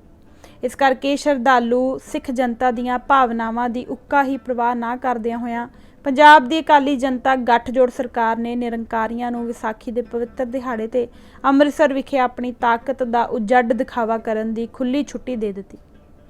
13 ਅਪ੍ਰੈਲ ਦੇ ਨਿਰੰਕਾਰੀ ਸਮਾਗਮ ਬਾਰੇ ਪੰਜਾਬ, ਹਰਿਆਣਾ, ਦਿੱਲੀ, ਹਿਮਾਚਲ ਪ੍ਰਦੇਸ਼, ਰਾਜਸਥਾਨ, ਉੱਤਰ ਪ੍ਰਦੇਸ਼ ਤੇ ਹੋਰਨਾਂ ਖੇਤਰਾਂ ਅੰਦਰ ਵਿਆਪਕ ਪੱਧਰ ਤੇ ਪ੍ਰਚਾਰ ਕੀਤਾ ਗਿਆ, ਜਿਸ ਤੋਂ ਇਸ ਸਮਾਗਮ ਨੂੰ ਦਿੱਤੀ ਗਈ ਖਾਸ ਮਹੱਤਤਾ ਦਾ ਪਤਾ ਚੱਲਦਾ ਸੀ। ਸਿੱਟੇ ਵਜੋਂ ਦੇਸ਼ ਭਰ ਚੋਂ ਵੱਡੀ ਗਿਣਤੀ ਵਿੱਚ ਨਿਰੰਕਾਰੀ ਪੈਰੋਕਾਰ ਗੁਰੂ ਦੀ ਨਗਰੀ ਵਿੱਚ ਜਮ੍ਹਾਂ ਹੋ ਗਏ। ਸਰਦਾਰ ਪ੍ਰਕਾਸ਼ ਸਿੰਘ ਬਾਦਲ ਦੀ ਅਗਵਾਈ ਹੇਠਲੀ ਅਕਾਲੀ ਜਨਤਾ ਗੱਠਜੋੜ ਸਰਕਾਰ ਨੇ ਸਾਰੇ ਮਾਮਲੇ ਪ੍ਰਤੀ ਮੁਜਰਮਾਨਾ ਘੇਸਲ ਵੱਟੀ ਰੱਖੀ। ਸਮਾਗਮ ਉੱਤੇ ਪਾਬੰਦੀ ਲਾਉਣ ਦੀ ਗੱਲ ਤਾਂ ਦੂਰ ਰਹੀ, ਸਰਕਾਰ ਦੀ ਤਰਫੋਂ ਪ੍ਰਬੰਧਕਾਂ ਨੂੰ ਸੰਕੋਚ ਤੇ ਜ਼ਿੰਮੇਵਾਰੀ ਤੋਂ ਕੰਮ ਲੈਣ ਦੀ ਯੋਗ ਸਲਾਹ ਤੱਕ ਨਾ ਦਿੱਤੀ ਗਈ। 13 ਅਪ੍ਰੈਲ ਨੂੰ ਸਮਾਗਮ ਦੇ ਸ਼ੁਰੂ ਹੋਣ ਤੋਂ ਪਹਿਲਾਂ ਨਿਰੰਕਾਰੀ ਤਾਕਤ ਦਾ ਅਸ਼ਲੀਲ ਦਿਖਾਵਾ ਕਰਨ ਦੀ ਨੀਤ ਨਾਲ ਸ਼ਹਿਰ ਅੰਦਰ ਭਾਰੀ ਜਲੂਸ ਕੱਢਿਆ ਗਿਆ, ਜਿਸ ਨਾਲ ਸਿੱਖ ਸੰਗਤਾਂ ਦੇ ਮਨਾਂ ਅੰਦਰ ਸਮਾਗਮ ਬਾਰੇ ਮੌਜੂਦ ਸ਼ੱਕ ਤੇ ਤੌਖਲੇ ਹੋਰ ਗੂੜੇ ਹੋ ਗਏ। संत जरनैल सिंह जो इस मामले प्रति गहरा सरोकार दिखा रहे सन, अपने जथे के कुछ ਸਿੰਘਾਂ ਨਾਲ तुरंत मंजी साहिब विखे पहुंचे, जिथे जथेदार जीवन सिंह उमरा नंगल श्रोमणी गुरुद्वारा प्रबंधक कमेटी के जनरल ਸਕੱਤਰ की हैसियत विच विसाखी के शुभ अवसर ते सिख संगतां नूं वधाई संदेश देण लई पहुंचे हुए सन। संत जी ने जथेदार उमरा नंगल नूं इस गल लई कायल करन दा पुरजोर यतन किया कि वह पंजाब सरकार अंदर एक सीनियर मंत्री होने के नाते निरंकारी समागम के प्रबंधकों नूं सिख कौम के जज्बातां नाल कोझी छेड़छाड़ करन तो वरजण लई बनदी असरदार कार्रवाई करे। परंतु जथेदार उमरा नंगल ने भरे दीवान अंदर अपनी बेवसी ते बेवुक्ति का प्रगटावा करदियां होइयां यह गल निझक रूप विच मन लई कि पंजाब दी सरकार अंदर अकाली दल दे प्रमुख ते ताकतवर धिर होने के बावजूद कोई भी अकाली मंत्री छोटी धिर यानी कि जनसंघ की रजा तो बगैर उच्चा साह तक लैण की गुस्ताखी नहीं कर सकता। जथेदार उमरा नंगल वालों अपनी लाचारगी प्रगट कर देण तो बाद संत जरनैल सिंह ने अखंड कीर्तनी जथे दे ਸਿੰਘਾਂ नाल सलाह मशवरा करके सिद्दकी ਸਿੰਘਾਂ दा एक जथा समागम वाली जगह भेजण दा फैसला कर लिया। इस जथे का उद्देश्य किसी भी तरह निरंकारियों नाल हथियारबंद झगड़ा करना नहीं सी। जेकर यह गल हुंदी तां जथे दे मैंबर हथियारां नाल लैस होके जांदे, पर जथे वाले ਸਿੰਘਾਂ कोल कोई मारू हथियार नहीं सी। जथे का उद्देश्य समागम के प्रबंधकों नूं सिख कौम के हक्की रोस ते वलुंदरे जज्बातां तो जाणू करवाउणा सी, परंतु निरंकारी आगूआं दे सिरां उत्ते हकूमती हमायत ते अपनी ताकत का भूत इस कदर सवार हो चुका सी कि उन्हां ने सिखां दे पुरअमन रोस नूं वैशी ताकत नाल कुचल देण दीआं अगाऊं तैयारियां कर रखीआं होईआं सन। इस मकसद लई सेवा दल नां दी नीम फाशी संस्था दे 94 वलंटीयरां नूं उचेचा तैयार करके लिआंदा गया सी। ਸਿੰਘਾਂ दा जथा मुख समागम वाली जगह तो अजे 300-400 गज की दूरी उत्ते ही सी जद उस उत्ते गोलियां दा मींह वरना शुरू हो गया। पलां विच ही 13 ਸਿੰਘਾਂ नूं थाई शहीद कर दिता गया, जबकि 70 तो वध लोग जख्मी हो गए। हैरानी की गल यह कि इस खूनी वारदात तो बाद भी निरंकारी समागम घंटियां बधी निर्विघन चलता रहा। ना प्रशासन ने इन्ने कुछ तो बाद भी समागम उत्ते पाबंदी लाउणी जां दोषियां नूं गिरफ्तार करना जरूरी समझिया ते ना निरंकारी आगूआं दीआं जमीरां नूं इस कतलेआम उत्ते कोई दुख जां पीड़ महसूस होई। इस खूनी वारदात तो कोई 3 घंटे बाद बाबा गुरबचन सिंह ने समागम नूं इस तरह संबोधन किया जिवें उस उत्ते ते जिला प्रशासन उत्ते इस घटना का उक्का ही कोई असर ना होया होवे। समागम की समाप्ति उपरंत अमृतसर का deputy commissioner KS Janjua Gurbachan Singh नूं अपनी हिफाजत विच खुद जलंधर तक विदा करके आया ते उस तो अगे भी दिल्ली तक किसी कानून के रखवाले ने मुजरिम गुरबचन सिंह की वाह वल नहीं तक्या। इस खूनी कांड ने समुचे सिख जगत नूं झंझोड़ के रख दिता। संत जरनैल सिंह भिंडरावाले दे दिलों दिमाग उत्ते इस घटना ने खास करके बहुत गहरे ते चिरस्थाई असर छड्डे। गल सिर्फ इन्नी नहीं सी कि 13 ਸਿੰਘਾਂ नूं बेरहमी नाल शहीद कर दिता गया सी। लोड़े की गल यह सी कि सिखां नाल यह वैशी सलूक उन्हां दे घर अंदर वड़ के किया गया सी ਅਤੇ ਉਹ ਵੀ उदों जद पंजाब अंदर अकालियां दी अपनी हुकूमत सी ਅਤੇ केंद्र विच भी ਉਹ सत्ता च भाईवाल सन। दूजा, यह खूनी वरतारा आप मुहारे जां अचनचेत नहीं सी वापरिया। पंजाब अंदर निरंकारी सरगर्मियां अंदर आई तेजी ਅਤੇ इस दे पिछे काम करदी सोच ते भावना किसी कोलों भी गुझी नहीं सी रही। ਪਹਿਲਾਂ संत करतार सिंह ते बाद च संत जरनैल सिंह इस बारे सिख पंथ के धार्मिक ते राजसी रहबरां नूं लगातार खबरदार करते आ रहे सन। निरंकारी मंडल वालों विसाखी के पवित्र दिहाड़े ते अमृतसर विखे वड्डा भारी इकट्ठ करन दी योजना का पता चलदियां ही कुछ पंथक हलकियां वालों इस समागम उत्ते सरकारी बंदिश लाउण दी मंग उठनी शुरू हो गई सी, परंतु अकाली लीडरशिप वालों इस मंग नूं अनसुणिया कर देना ਅਤੇ विसाखी वाले दिन चोटी की अकाली लीडरशिप का अमृतसर तो गैर हाज़र रहना अकाली आगूआं की मुजरमाना किस्म की गैर संजीदगी ते लापरवाही का प्रगटावा सी। अकाली लीडरशिप की यह पहुँच ना सिर्फ इस खूनी कांड लई जिम्मेवार बनी सगों इसने इस घटना तो बाद पैदा हुई स्थिति नूं खतरनाक दिशा वाल धक्कण विच वड्डा रोल अदा किया। इस वारदात नाल सिख भाईचारे दीआं भावनावां उत्तेजित होणियां सुभाविक सन। 23 अप्रैल नूं देश प्रदेश दीआं सिख संगतां ने जगह जगह भारी इकट्ठ करके शहीद ਸਿੰਘਾਂ नूं भाव भिन्नियां श्रद्धांजलियां भेट कीतियां ਅਤੇ ਪੰਜਾਬ ਸਰਕਾਰ ਕੋਲੋਂ ਨਿਰੰਕਾਰੀ ਸਰਗਰਮੀਆਂ ਉੱਤੇ ਪਾਬੰਦੀ ਲਾਉਣ ਦੀ ਮੰਗ ਕੀਤੀ। 17 ਮਈ ਨੂੰ ਤੇਜਾ ਸਿੰਘ ਸਮੁੰਦਰੀ ਹਾਲ ਵਿਖੇ ਭਾਰੀ ਪੰਥਕ ਕਨਵੈਨਸ਼ਨ ਜੁੜੀ, ਜਿਸ ਵਿੱਚ ਨਿਰੰਕਾਰੀਆਂ ਖਿਲਾਫ ਅਕਾਲ ਤਖਤ ਵੱਲੋਂ ਹੁਕਮਨਾਮਾ ਜਾਰੀ ਕਰਨ ਦਾ ਅਹਿਮ ਫੈਸਲਾ ਲਿਆ ਗਿਆ। ਅਕਾਲੀ ਲੀਡਰਸ਼ਿਪ ਨੂੰ, ਖਾਸ ਕਰਕੇ ਜਥੇਦਾਰ ਗੁਰਬਚਨ ਸਿੰਘ ਟੋੜਾ ਨੂੰ ਅਜਿਹੇ ਫੈਸਲੇ ਲਈ ਪ੍ਰੇਰਿਤ ਕਰਨ ਵਿੱਚ ਸਰਦਾਰ ਕਪੂਰ ਸਿੰਘ ਨੇ ਅਹਿਮ ਭੂਮਿਕਾ ਨਿਭਾਈ। ਹੁਕਮਨਾਮੇ ਦਾ ਮੂਲ ਪਾਠ ਵੀ ਸਰਦਾਰ ਸਾਹਿਬ ਹੋਰਾਂ ਹੀ ਲਿਖਿਆ। ਇਸ ਫੈਸਲੇ ਦੇ ਮੱਦੇਨਜ਼ਰ 1 ਜੂਨ ਨੂੰ 5ਵੀਂ ਪਾਤਸ਼ਾਹੀ ਦੇ ਸ਼ਹੀਦੀ ਪੁਰਬ ਮੌਕੇ ਸ਼੍ਰੀ ਅਕਾਲ ਤਖਤ ਸਾਹਿਬ ਤੋਂ ਨਿਰੰਕਾਰੀਆਂ ਦੇ ਖਿਲਾਫ ਹੁਕਮਨਾਮਾ ਜਾਰੀ ਕੀਤਾ ਗਿਆ, ਜਿਸ ਦਾ ਦੇਸ਼ ਪ੍ਰਦੇਸ਼ ਦੀਆਂ ਸਿੱਖ ਸੰਗਤਾਂ ਨੇ ਪੁਰਜ਼ੋਰ ਤੇ ਪੁਰਜੋਸ਼ ਸਵਾਗਤ ਕੀਤਾ। ਅੰਮ੍ਰਿਤਸਰ ਦੇ ਖੂਨੀ ਕਾਂਡ ਤੋਂ ਬਾਅਦ ਦੇਸ਼ ਭਰ ਦੀਆਂ ਹਿੰਦੂ ਫਿਰਕਾ ਪ੍ਰਸਤ ਤਾਕਤਾਂ, ਖਾਸ ਕਰਕੇ ਉੱਤਰੀ ਖੇਤਰ ਦਾ ਆਰੀਆ ਸਮਾਜੀ ਲਾਣਾ ਨਿਰੰਕਾਰੀਆਂ ਦੀ ਡਟਵੀਂ ਮਦਦ ਤੇ ਨਿਤਰ ਆਇਆ। ਕੇਂਦਰੀ ਹੁਕਮਰਾਨਾਂ ਤੋਂ ਲੈ ਕੇ ਅਫਸਰਸ਼ਾਹੀ ਤੱਕ, ਨਿਆਂਪਾਲਕਾ ਤੋਂ ਲੈ ਕੇ ਮੀਡੀਏ ਤੱਕ ਸਭ ਨੇ ਇੱਕ ਜ਼ੁਬਾਨ ਹੋ ਕੇ ਉਲਟਾ ਸਿੱਖਾਂ ਨੂੰ ਨਿਰੰਕਾਰੀਆਂ ਨਾਲ ਵਧੀਕੀ ਕਰਨ ਲਈ ਕਸੂਰਵਾਰ ਠਹਿਰਾਉਣਾ ਅਤੇ ਨਿਰੰਕਾਰੀਆਂ ਨੂੰ ਇੱਕ ਮਜ਼ਲੂਮ ਧਿਰ ਦੇ ਰੂਪ ਵਿੱਚ ਪੇਸ਼ ਕਰਨਾ ਸ਼ੁਰੂ ਕਰ ਦਿੱਤਾ। ਪ੍ਰੈਸ ਅੰਦਰ ਆਮ ਹੀ ਸਿੱਖਾਂ ਨੂੰ ਨਿਰੰਕਾਰੀ ਮੱਤ ਦੇ ਧਰਮ ਪ੍ਰਚਾਰ ਕਰਨ ਦੇ ਜਮਹੂਰੀ ਹੱਕ ਪ੍ਰਤੀ ਅਸਹਿਣਸ਼ੀਲਤਾ ਦਿਖਾਉਣ ਦੇ ਦੋਸ਼ੀ ਠਹਿਰਾਇਆ ਜਾਣ ਲੱਗਾ। ਕਿਸੇ ਨੇ ਇਹ ਨਾ ਸੋਚਿਆ ਕਿ ਸਿੱਖ ਨਿਰੰਕਾਰੀਆਂ ਪ੍ਰਤੀ ਹੀ ਕਿਉਂ ਅਸਹਿਣਸ਼ੀਲ ਹੋ ਰਹੇ ਸਨ, ਕਿਸੇ ਹੋਰ ਧਾਰਮਿਕ ਵਰਗ ਹਿੰਦੂ, ਮੁਸਲਿਮ, ਈਸਾਈ ਪ੍ਰਤੀ ਕਿਉਂ ਨਹੀਂ। ਮਸਲਾ ਧਰਮ ਪ੍ਰਚਾਰ ਦਾ ਉੱਕਾ ਹੀ ਨਹੀਂ ਸੀ। ਮਸਲਾ ਨਿਰੰਕਾਰੀਆਂ ਦੁਆਰਾ ਸ੍ਰੀ ਗੁਰੂ ਗ੍ਰੰਥ ਸਾਹਿਬ ਦਾ ਨਿਰਾਦਰ ਕਰਨ, ਸਿੱਖਾਂ ਦੀਆਂ ਪੂਜਨੀਕ ਇਤਿਹਾਸਕ ਹਸਤੀਆਂ ਤੇ ਗੁਰੂ ਸਾਹਿਬਾਨ ਦੀਆਂ ਰੀਸਾਂ ਕਰਨ ਵਰਗੀਆਂ ਹਿਮਾਕਤਾਂ ਕਰਨ ਅਤੇ ਸਿੱਖ ਧਰਮ ਦੇ ਸਿਧਾਂਤਾਂ, ਸਿੱਖਿਆਵਾਂ ਤੇ ਪਰੰਪਰਾਵਾਂ ਦਾ ਕੋਝਾ ਮਜ਼ਾਕ ਉਡਾਉਣ ਦਾ ਸੀ। ਹਿੰਦੂਆਂ ਨੇ ਇਸ ਗੱਲ ਨੂੰ ਸਮਝਣ ਦਾ ਉੱਕਾ ਹੀ ਕੋਈ ਯਤਨ ਨਾ ਕੀਤਾ। ਉਹਨਾਂ ਇਸ ਦੀ ਕੋਈ ਲੋੜ ਹੀ ਨਹੀਂ ਸਮਝੀ। ਜਦ ਬਹੁਗਿਣਤੀ ਵਰਗ ਘੱਟ ਗਿਣਤੀ ਭਾਈਚਾਰੇ ਦੇ ਦੁੱਖ, ਦਰਦ ਅਤੇ ਸ਼ਿਕਾਇਤਾਂ ਨੂੰ ਹਮਦਰਦੀ ਤੇ ਇਮਾਨਦਾਰੀ ਨਾਲ ਸੁਣਨ ਤੇ ਸਮਝਣ ਦੀ ਲੋੜ ਤੋਂ ਹੀ ਇਨਕਾਰੀ ਹੋ ਜਾਵੇ, ਤਾਂ ਘੱਟ ਗਿਣਤੀ ਭਾਈਚਾਰੇ ਅੰਦਰ ਰੋਸ ਤੇ ਬੇਗਾਨਗੀ ਦੀ ਭਾਵਨਾ ਪੈਦਾ ਹੋਣੀ ਸੁਭਾਵਕ ਹੈ। ਸਮੇਂ ਤੇ ਹਾਲਾਤ ਅਨੁਸਾਰ ਇਹ ਭਾਵਨਾ ਆਪਣੇ ਪ੍ਰਗਟਾਵੇ ਦੇ ਰਾਹ ਲੱਭ ਲੈਂਦੀ ਹੈ।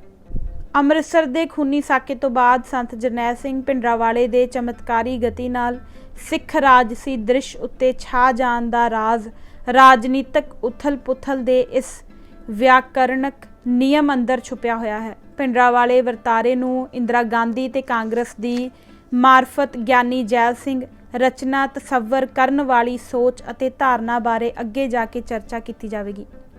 ਕੇਂਦਰੀ ਹੁਕਮਰਾਨਾਂ, ਖਾਸ ਕਰਕੇ ਪ੍ਰਧਾਨ ਮੰਤਰੀ ਮੁਰਾਰਜੀ ਦੇਸਾਈ, ਗ੍ਰਹਿ ਮੰਤਰੀ ਚੌਧਰੀ ਚਰਨ ਸਿੰਘ, ਵਿਦੇਸ਼ੀ ਮੰਤਰੀ ਅਟਲ ਬਿਹਾਰੀ ਵਾਜਪਾਈ ਅਤੇ ਦਿੱਲੀ ਪ੍ਰਸ਼ਾਸਨ ਨੇ ਸਿੱਖਾਂ ਦੇ ਕਤਲਾਂ ਦਾ ਖੁੱਲ੍ਹਮ-ਖੁੱਲ੍ਹਾ ਪੱਖ ਪੂਰਨਾ ਜਾਰੀ ਰੱਖਿਆ।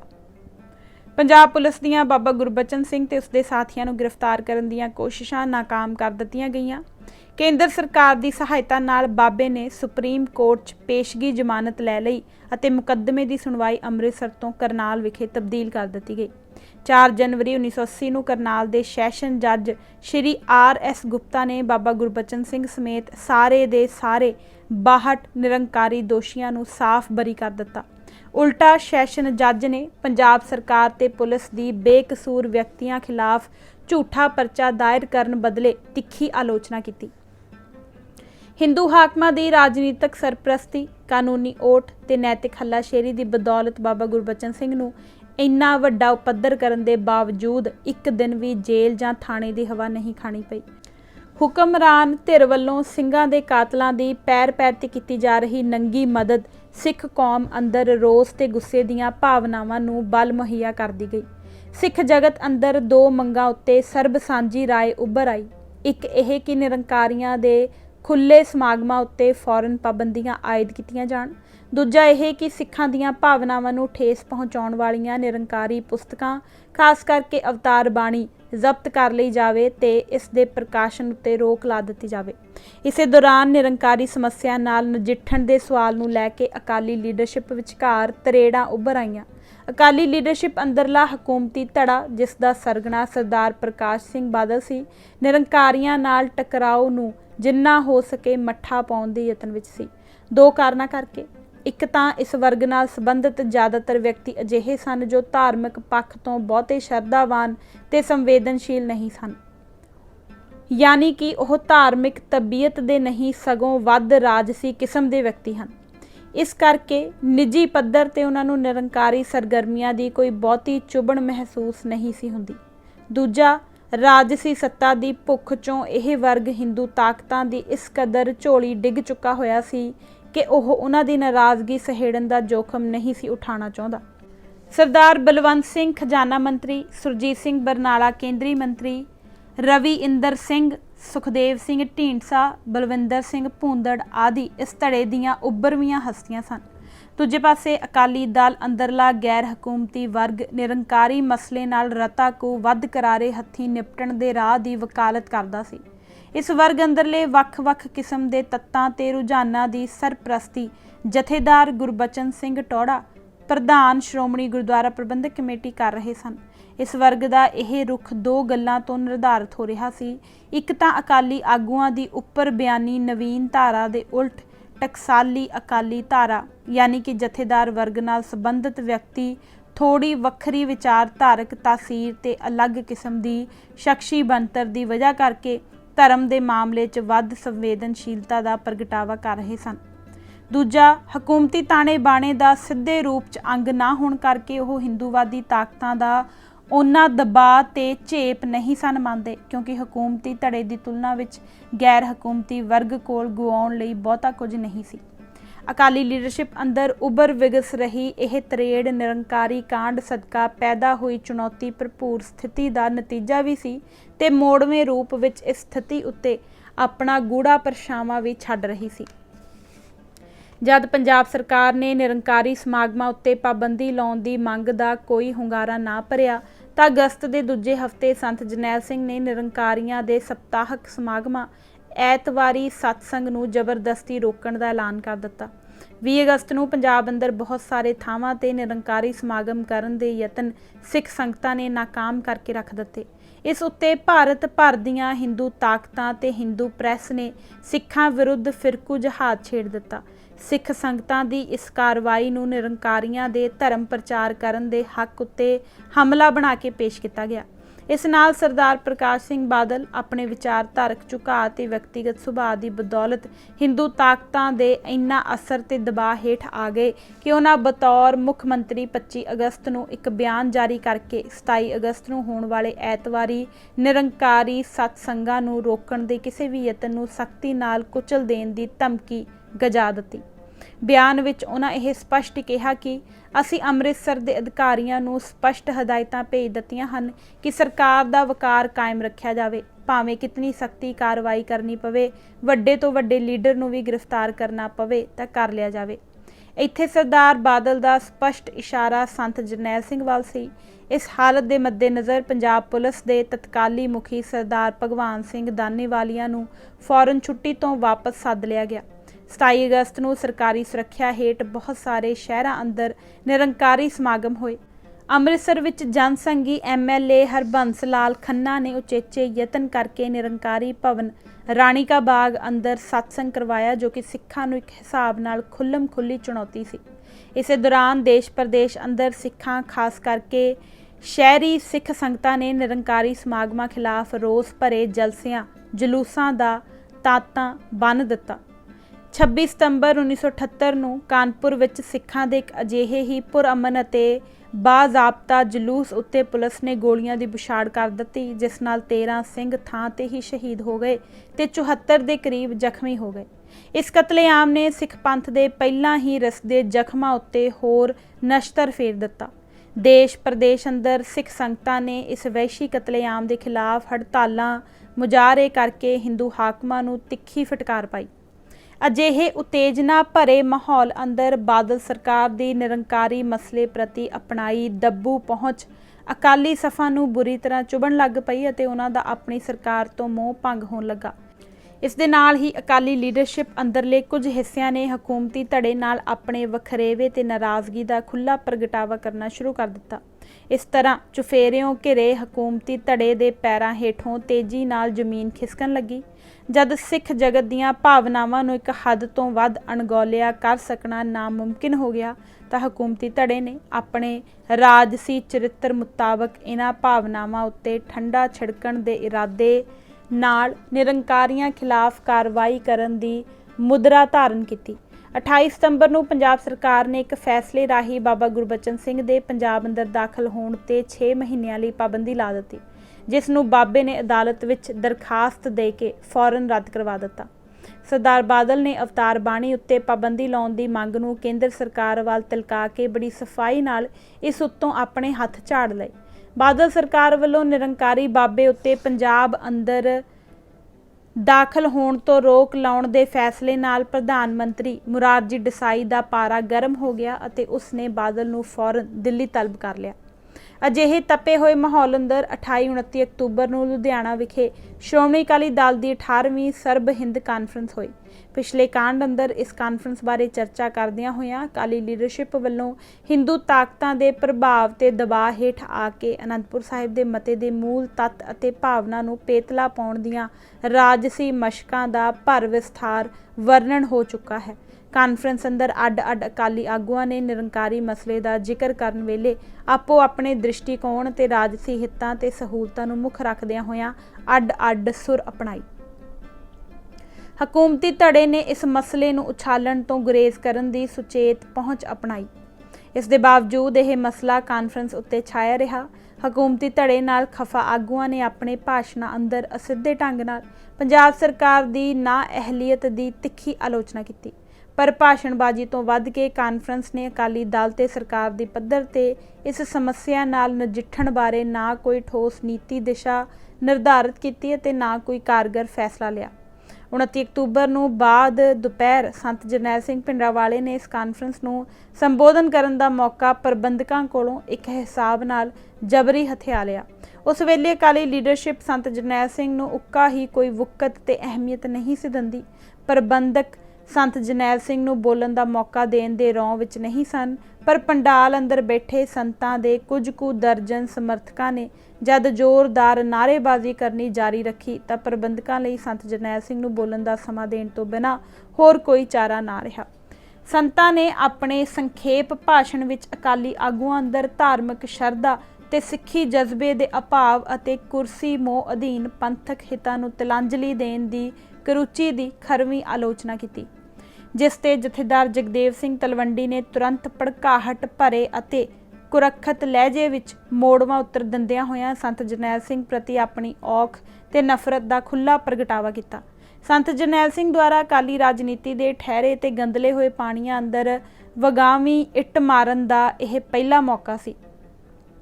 ਇਸ ਨਾਲ ਅਕਾਲੀ ਰਾਜਨੀਤੀ ਦੇ ਪਾਣੀਆਂ ਅੰਦਰ ਪੈਦਾ ਹੋਈ ਹਲਚਲ ਭਵਿੱਖ ਅੰਦਰ ਅਕਾਲੀ ਰਾਜਨੀਤੀ ਅੰਦਰ ਵੱਡੀ ਉਥਲ-ਪੁਥਲ ਦਾ ਪੂਰਵ ਸੰਦੇਸ਼ਾ ਹੋ ਨਿਬੜੇਗੀ। ਇਸ ਗੱਲ ਦਾ ਉਦੋਂ ਕਿਸੇ ਨੂੰ ਚਿੱਤ ਚੇਤਾ ਵੀ ਨਹੀਂ ਸੀ। ਅਕਾਲੀ ਆਗੂਆਂ ਨੇ ਅਜੇ ਲੁਧਿਆਣਾ ਕਾਨਫਰੰਸ ਦਾ ਥਕੇਵਾ ਵੀ ਨਹੀਂ ਸੀ ਲਾਇਆ ਕਿ 5 ਨਵੰਬਰ ਨੂੰ ਦਿੱਲੀ ਦੇ ਗੁਰਦੁਆਰਾ ਬੰਗਲਾ ਸਾਹਿਬ ਤੋਂ ਰੋਸ ਮਾਰਚ ਕੱਢ ਰਹੇ ਸਿੱਖਾਂ ਉੱਪਰ ਪੁਲਿਸ ਨੇ ਗੋਲੀ ਚਲਾ ਕੇ 3 ਸਿੰਘਾਂ ਨੂੰ ਸ਼ਹੀਦ ਤੇ 9 ਨੂੰ ਜ਼ਖਮੀ ਕਰ ਦਿੱਤਾ। ਸਿੱਖ ਰਾਮਲੀਲਾ ਮੈਦਾਨ ਵਿਖੇ ਹੋ ਰਹੇ ਨਿਰੰਕਾਰੀ ਸੰਮੇਲਨ ਦੇ ਖਿਲਾਫ ਮੁਜ਼ਾਹਰਾ ਕਰ ਰਹੇ ਸਨ। 7 ਮਹੀਨਿਆਂ ਅੰਦਰ ਹੀ ਅੰਮ੍ਰਿਤਸਰ ਤੇ ਕਾਨਪੁਰ ਤੋਂ ਬਾਅਦ ਦਿੱਲੀ ਵਿਖੇ ਵਾਪਰੇ ਇਸ ਤੀਜੇ ਵੱਡੇ ਖੂਨੀ ਕਾਂਡ ਨੇ ਸਿੱਖ ਜਨਤਾ ਅੰਦਰ ਭਾਰੀ ਰੋਹ ਪੈਦਾ ਕਰ ਦਿੱਤਾ, ਜਿਸ ਨਾਲ ਅਕਾਲੀ ਲੀਡਰਸ਼ਿਪ ਦੇ ਹਕੂਮਤੀ ਧੜੇ ਲਈ ਹੋਰ ਵੱਧ ਮੁਸ਼ਕਲਾਂ ਤੇ ਪਰੇਸ਼ਾਨੀਆਂ ਖੜੀਆਂ ਹੋ ਗਈਆਂ। ਕੇਂਦਰੀ ਹਕੂਮਤ ਵਿੱਚ ਭਾਈਵਾਲ ਅਕਾਲੀ ਮੰਤਰੀਆਂ ਉੱਤੇ ਫੌਰਨ ਅਸਤੀਫੇ ਦੇਣ ਦਾ ਦਬਾਅ ਵੱਧ ਗਿਆ। ਸਿੱਟੇ ਵਜੋਂ ਨਵੰਬਰ ਵਿੱਚ ਦੋਨੋਂ ਅਕਾਲੀ ਮੰਤਰੀਆਂ ਸਰਦਾਰ ਸੁਰਜੀਤ ਸਿੰਘ ਬਰਨਾਲਾ ਤੇ ਧੰਨਾ ਸਿੰਘ ਗੁਲਸ਼ਨ ਨੇ ਅਣਮੰਨੇ ਚਿੱਤ ਨਾਲ ਆਪਣੇ ਅਸਤੀਫੇ ਪ੍ਰਧਾਨ ਮੰਤਰੀ ਨੂੰ ਸੌਂਪ ਦਿੱਤੇ, ਪਰ ਕੁਝ ਹੀ ਦਿਨਾਂ ਬਾਅਦ ਕੇਂਦਰੀ ਹਾਕਮਾਂ ਦੇ ਜ਼ੁਬਾਨੀ ਕਲਾਮੀ ਵਾਅਦਿਆਂ ਤੇ ਲਾਰਿਆਂ ਤੇ ਧਿੱਜ ਕੇ ਅਸਤੀਫੇ ਵਾਪਸ ਲੈ ਲਏ ਗਏ। ਇਹ ਗੱਲ ਪਹਿਲਾਂ ਹੀ ਪੱਕੀ ਸੀ ਕਿ ਅਕਾਲੀ ਦਲ ਦੀ ਕੋਈ ਵੀ ਮੰਗ ਨਹੀਂ ਮੰਨੀ ਜਾਵੇਗੀ। ਅਸਲ ਵਿੱਚ ਸੱਤਾ ਵਿੱਚ ਆਏ ਨਵੇਂ ਹਾਕਮਾਂ ਦਾ ਸਿੱਖ ਕੌਮ ਦੀਆਂ ਮੰਗਾਂ ਤੇ ਮਸਲਿਆਂ ਪ੍ਰਤੀ ਵਤੀਰਾ ਪਹਿਲੇ ਕਾਂਗਰਸੀ ਹਾਕਮਾਂ ਤੋਂ ਕਿਸੇ ਵੀ ਲਿਹਾਜ਼ ਨਾਲ ਵੱਖਰਾ ਨਹੀਂ ਸੀ। 4 ਗੱਲਾਂ ਚੋਂ ਇਸ ਦੀ ਪ੍ਰਤੱਖ ਪੁਸ਼ਟੀ ਹੋ ਗਈ ਸੀ। 1.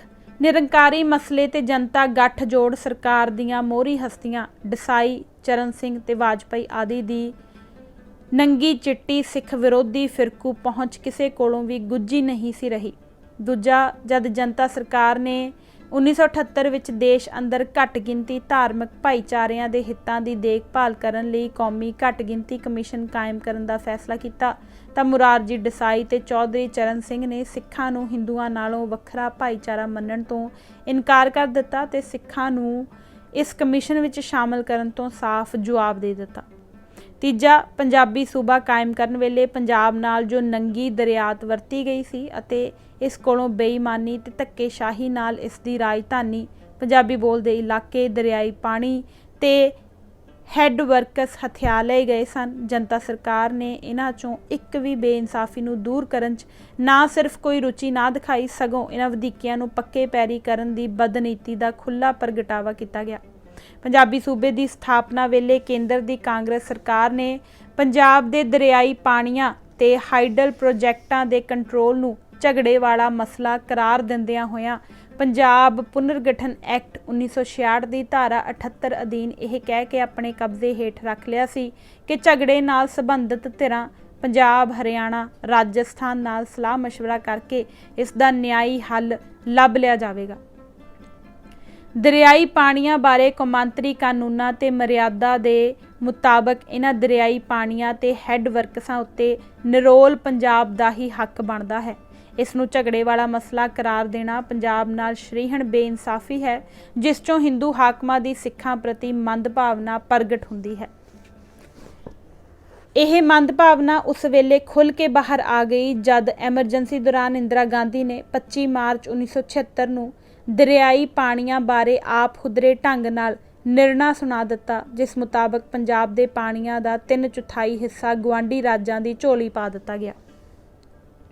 ਇੰਦਰਾ ਗਾਂਧੀ ਦੇ ਦਾਸ ਵਾਲਾ ਦਰਜਾ ਰੱਖਣ ਵਾਲੇ ਗਿਆਨੀ ਜੈਲ ਸਿੰਘ ਵਰਗੇ ਮੁੱਖ ਮੰਤਰੀ ਲਈ ਵੀ ਇੰਨੀ ਨੰਗੀ ਤੇ ਵੱਡੀ ਬੇਇਨਸਾਫੀ ਸੰਗੋਂ ਲੰਘਾਉਣੀ ਮੁਸ਼ਕਲ ਹੋ ਗਈ। ਪਰ ਗੁਲਾਮ ਕੀ ਤੇ ਉਜਰ ਕੀ, ਇੰਦਰਾ ਅਵਾਰਡ ਦੇ ਨਾਂ ਨਾਲ ਜਾਣਿਆ ਜਾਂਦਾ ਇਹ ਫੈਸਲਾ ਧੱਕੇ ਨਾਲ ਪੰਜਾਬ ਦੇ ਸਿਰ ਮੜ ਦਿੱਤਾ ਗਿਆ। ਐਮਰਜੈਂਸੀ ਦੀ ਇਹ ਸਭ ਤੋਂ ਵੱਡੀ ਵਧੀਕੀ ਸੀ ਜੋ ਪੰਜਾਬ ਦੇ ਹਿੱਤਾਂ ਲਈ ਬਹੁਤ ਘਾਤਕ ਸੀ। ਜਨਤਾ ਆਗੂ ਐਮਰਜੈਂਸੀ ਦੀਆਂ ਵਧੀਕੀਆਂ ਦੇ ਖਿਲਾਫ ਜਨਤਕ ਰੌਂ ਦੀ ਛਲ ਉੱਤੇ ਸਵਾਰ ਹੋ ਕੇ ਦਿੱਲੀ ਦੇ ਤਖਤ ਉੱਤੇ ਬਿਰਾਜਮਾਨ ਹੋਏ ਸਨ ਅਤੇ ਉਹਨਾਂ ਨੇ ਇਹਨਾਂ ਵਧੀਕੀਆਂ ਨੂੰ ਦੂਰ ਕਰਨ ਦੇ ਖੁੱਲ੍ਹੇ ਵਾਅਦੇ ਕੀਤੇ ਸਨ। ਜਦ ਪੰਜਾਬ ਨਾਲ ਹੋਈ ਇਸ ਰੜਕਵੀਂ ਵਧੀਕੀ ਦੀ ਗੱਲ ਆਈ ਤਾਂ ਦੇਸਾਈ ਸਰਕਾਰ ਨੇ ਇਸ ਪਾਸੇ ਕੰਨ ਕਰਨ ਤੋਂ ਚਿੱਟਾ ਜਵਾਬ ਦੇ ਦਿੱਤਾ। ਇਸੇ ਦੌਰਾਨ ਸਰਦਾਰ ਪ੍ਰਕਾਸ਼ ਸਿੰਘ ਬਾਦਲ ਦੀ ਅਗਵਾਈ ਹੇਠਲੀ ਅਕਾਲੀ ਜਨਤਾ ਗੱਠਜੋੜ ਸਰਕਾਰ ਨੇ ਕੇਂਦਰੀ ਹਾਕਮਾਂ ਕੋਲੋਂ ਸਤਲੁਜ ਯਮੁਨਾ ਲਿੰਕ ਨਹਿਰ, ਜਿਸ ਰਾਹੀਂ ਹਰਿਆਣਾ ਨੂੰ ਪੰਜਾਬ ਦੇ ਦਰਿਆਵਾਂ ਦਾ ਪਾਣੀ ਭੇਜਿਆ ਜਾਣਾ ਸੀ, ਦੀ ਉਸਾਰੀ ਕਰਨਾ ਮੰਨ ਲਿਆ ਅਤੇ ਇਸ ਮਕਸਦ ਲਈ ਕੇਂਦਰ ਸਰਕਾਰ ਕੋਲੋਂ 1 ਕਰੋੜ ਰੁਪਏ ਦੀ ਰਾਸ਼ੀ ਵੀ ਵਸੂਲ ਪਾ ਲਈ ਅਤੇ ਧਾਰਾ 17A ਅਧੀਨ ਜ਼ਮੀਨ ਅਕਵਾਇਰ ਕਰਨ ਦੀ ਕਾਰਵਾਈ ਵੀ ਆਰੰਭ ਦਿੱਤੀ। ਚੌਥੀ ਗੱਲ, ਐਮਰਜੈਂਸੀ ਦੌਰਾਨ ਕਾਂਗਰਸ ਸਰਕਾਰ ਨੇ ਇੱਕ ਆਰਡੀਨੈਂਸ ਜਾਰੀ ਕਰਕੇ ਦੇਸ਼ ਦੀਆਂ ਹਥਿਆਰਬੰਦ ਫੌਜਾਂ ਅੰਦਰ ਰਾਜਾਂ ਦੀ ਨੁਮਾਇੰਦਗੀ ਨੂੰ ਵਸੋਂ ਦੇ ਅਨੁਪਾਤ ਨਾਲ ਜੋੜ ਦਿੱਤਾ। ਇਸ ਫੈਸਲੇ ਦਾ ਸਪਸ਼ਟ ਉਦੇਸ਼ ਫੌਜ ਅੰਦਰ ਸਿੱਖਾਂ ਦੀ ਨੁਮਾਇੰਦਗੀ ਘਟਾਉਣਾ ਸੀ, ਕਿਉਂਕਿ ਇੱਕ ਸੂਰਬੀਰ ਤੇ ਲੜਾਕੂ ਕੌਮ ਹੋਣ ਦੇ ਨਾਤੇ ਸਿੱਖਾਂ ਨੂੰ ਬਰਤਾਨਵੀ ਰਾਜ ਵੇਲੇ ਤੋਂ ਹੀ ਭਾਰਤੀ ਫੌਜ ਦੀ ਰੀੜ੍ਹ ਦੀ ਹੱਡੀ ਸਮਝਿਆ ਜਾਂਦਾ ਸੀ ਅਤੇ ਉਹਨਾਂ ਦੀ ਫੌਜ ਅੰਦਰ ਨੁਮਾਇੰਦਗੀ ਵਸੋਂ ਦੇ ਅਨੁਪਾਤ ਨਾਲੋਂ ਕੋਈ 10 ਗੁਣਾ ਵਧੇਰੇ ਸੀ। ਸਰਕਾਰ ਦੇ ਨਵੇਂ ਫੈਸਲੇ ਦਾ ਸਿੱਖ ਭਾਈਚਾਰੇ ਉੱਤੇ ਨਾ ਸਿਰਫ ਰਾਜਸੀ ਪੱਖ ਤੋਂ ਸਗੋਂ ਰੁਜ਼ਗਾਰ ਦੇ ਪੱਖ ਤੋਂ ਵੀ ਬਹੁਤ ਮਾਰੂ ਅਸਰ ਪੈਂਦਾ ਸੀ। ਇਸ ਕਰਕੇ ਅਕਾਲੀ ਦਲ ਨੇ ਇਸ ਫੈਸਲੇ ਦਾ ਪੁਰਜ਼ੋਰ ਵਿਰੋਧ ਕਰਦਿਆਂ ਹੋਇਆਂ ਫੌਜੀ ਭਰਤੀ ਬਾਰੇ ਚਲੀ ਆਉਂਦੀ ਪਰੰਪਰਾ ਨੂੰ ਜਾਰੀ ਰੱਖਣ ਦੀ ਮੰਗ ਕੀਤੀ। ਜਦ ਅਕਾਲੀ ਵਫਦ ਨੇ ਇਸ ਬਾਰੇ ਪ੍ਰਧਾਨ ਮੰਤਰੀ ਮੁਰਾਰਜੀ ਦੇਸਾਈ ਨਾਲ ਗੱਲਬਾਤ ਕੀਤੀ ਤਾਂ ਉਸਨੇ ਇਸ ਮੰਗ ਨੂੰ ਹਕਾਰਤ ਨਾਲ ਠੁਕਰਾ ਦਿੱਤਾ। ਸੋ ਕੁੱਲ ਮਿਲਾ ਕੇ ਅਕਾਲੀ ਦਲ ਦਾ ਜਨਤਾ ਪਾਰਟੀ ਨਾਲ ਸਾਂਝੀ ਸਰਕਾਰ ਬਣਾਉਣ ਦਾ ਤਜਰਬਾ ਬਹੁਤਾ ਉਤਸ਼ਾਹੀ ਸਾਬਤ ਨਾ ਹੋਇਆ। ਨਿਰਾ ਇਸ ਕਰਕੇ ਨਹੀਂ ਕਿ ਜਨਤਾ ਪਾਰਟੀ ਅੰਦਰ ਸਿੱਖ ਵਿਰੋਧੀ ਸੋਚ ਰੱਖਣ ਵਾਲੇ ਫਿਰਕੂ ਤੱਤਾਂ ਦਾ ਬੋਲਬਾਲਾ ਸੀ। ਇੱਕ ਵੱਡਾ ਕਾਰਨ ਇਹ ਵੀ ਸੀ ਕਿ ਅਕਾਲੀ ਲੀਡਰਸ਼ਿਪ ਅੰਦਰ ਆਪਣੀਆਂ ਮੰਗਾਂ ਦੀ ਧੜੱਲੇ ਨਾਲ ਪੈਰਵਾਈ ਕਰਨ ਦਾ ਨਿਸ਼ਚਾ ਤੇ ਦਮ ਨਹੀਂ ਸੀ।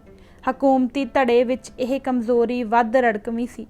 ਉਹ ਲਗਾਤਾਰ ਜਨਤਾ ਪਾਰਟੀ ਅੰਦਰਲੀਆਂ ਸਿੱਖ ਦੁਸ਼ਮਣ ਤਾਕਤਾਂ ਦੀ ਝੇਪ ਤੇ ਦਬਾਅ ਕਬੂਲ ਕਰਦਾ ਰਿਹਾ। ਉਦਾਹਰਣ ਵਜੋਂ ਮਾਰਕਸਵਾਦੀ ਕਮਿਊਨਿਸਟ ਪਾਰਟੀ ਨੇ ਰਾਜਾਂ ਨੂੰ ਵੱਧ ਅਧਿਕਾਰ ਦੇਣ ਦੀ ਮੰਗ ਦੇ ਪੱਖ ਵਿੱਚ ਲੋਕ ਰਾਏ ਲਾਮਬੰਦ ਕਰਨ ਦੇ ਉਦੇਸ਼ ਨਾਲ 1978 ਵਿੱਚ ਚੰਡੀਗੜ੍ਹ ਵਿਖੇ ਇੱਕ ਪ੍ਰਭਾਵਸ਼ਾਲੀ ਵਿਚਾਰ ਸੰਮੇਲਨ ਸੈਮੀਨਾਰ ਕਰਨ ਦੀ ਤਜਵੀਜ਼ ਪੇਸ਼ ਕੀਤੀ।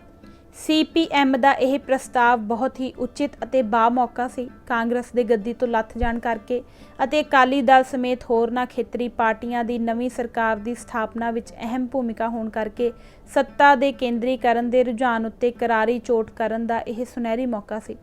ਸਰਦਾਰ ਪ੍ਰਕਾਸ਼ ਸਿੰਘ ਬਾਦਲ ਨੇ ਪਹਿਲਾਂ ਤਾਂ ਇਸ ਪ੍ਰਸਤਾਵ ਤੋਂ ਉਤਸ਼ਾਹਿਤ ਹੋ ਕੇ ਇਸ ਨਾਲ ਆਪਣੀ ਸਹਿਮਤੀ ਪ੍ਰਗਟਾ ਦਿੱਤੀ, ਪਰ ਜਦੋਂ ਕੇਂਦਰੀ ਹਾਕਮਾਂ ਨੇ ਇਸ ਪ੍ਰਤੀ ਆਪਣੀ ਨਾਪਸੰਦਗੀ ਤੇ ਨਾਰਾਜ਼ਗੀ ਦਾ ਸੰਕੇਤ ਦੇ ਦਿੱਤਾ ਤਾਂ ਸਰਦਾਰ ਬਾਦਲ ਨੇ ਆਪਣੀ ਆਦਤਨ ਕਮਜ਼ੋਰੀ ਤੇ ਦੱਬੂਪੁਣੇ ਦਾ ਪ੍ਰਗਟਾਵਾ ਕਰਦਿਆਂ ਹੋਇਆਂ ਝੱਟ ਇਸ ਤਜਵੀਜ਼ ਤੋਂ ਪੈਰ ਪਿਛਾਂਹ ਖਿੱਚ ਲਏ। ਜਨਤਾ ਗੱਠਜੋੜ ਸਰਕਾਰ ਦੇ 28 ਮਹੀਨਿਆਂ ਦੌਰਾਨ ਅਕਾਲੀ ਆਗੂਆਂ ਨੇ ਦੇਸ਼ ਅੰਦਰ ਫੈਡਰਲ ਢਾਂਚਾ ਸਥਾਪਿਤ ਕਰਨ ਦੀ ਆਪਣੀ ਕੁੱਲ ਨਾਲੋਂ ਅਹਿਮ ਤੇ ਬੁਨਿਆਦੀ ਮੰਗ ਉੱਤੇ ਇੱਕ ਵਾਰ ਵੀ ਜ਼ੋਰ ਨਹੀਂ ਦਿੱਤਾ। ਅਕਾਲੀ ਮੰਤਰੀਆਂ ਨੇ ਆਪਣੇ ਜਮਾਤੀ ਕਿਰਦਾਰ ਪ੍ਰਤੀ ਸੱਚੇ ਰਹਿੰਦਿਆਂ ਤੇ ਆਪਣੇ ਜਮਾਤੀ ਹਿੱਤਾਂ ਨੂੰ ਪ੍ਰਮੁੱਖ ਰੱਖਦਿਆਂ ਹੋਇਆਂ ਕੌਮੀ ਵਿਕਾਸ ਕੌਂਸਲ ਦੀਆਂ ਮੀਟਿੰਗਾਂ ਅੰਦਰ ਰਾਜਾਂ ਨੂੰ ਵੱਧ ਵਿੱਤੀ ਅਧਿਕਾਰ ਦੇਣ ਦੀ ਜ਼ਰੂਰ ਪੈਰਵਾਈ ਕੀਤੀ, ਪਰੰਤੂ ਰਾਜਸੀ ਖੁਦਮੁਖਤਿਆਰੀ ਦੇ ਪੱਖ ਵਿੱਚ ਕਦੇ ਭੁੱਲ ਕੇ ਵੀ ਜ਼ੁਬਾਨ ਨਹੀਂ ਖੋਲ੍ਹੀ। ਅਕਾਲੀ ਦਲ ਨੇ ਜਨਤਾ ਗੱਠਜੋੜ ਸਰਕਾਰ ਦਾ ਧਾਰਮਿਕ ਰਾਜਸੀ ਪੱਖ ਤੋਂ ਇੱਕਮਾਤਰ ਲਾਹਾ ਇਹ ਉਠਾਇਆ ਕਿ 13 ਸਾਲਾਂ ਦੀ ਮੁੱਦਤ ਬਾਅਦ ਮਾਰਚ 1979 ਵਿੱਚ ਸ਼੍ਰੋਮਣੀ ਗੁਰਦੁਆਰਾ ਪ੍ਰਬੰਧਕ ਕਮੇਟੀ ਦੀਆਂ ਚੋਣਾਂ ਕਰਵਾਈਆਂ ਗਈਆਂ। ਕਾਂਗਰਸੀ ਹਾਕਮ 1971 ਤੋਂ ਹੀ ਇਹ ਚੋਣਾਂ ਕਰਵਾਉਣ ਤੋਂ ਲਗਾਤਾਰ ਆਨਾਕਾਨੀ ਕਰਦੇ ਆ ਰਹੇ ਸਨ।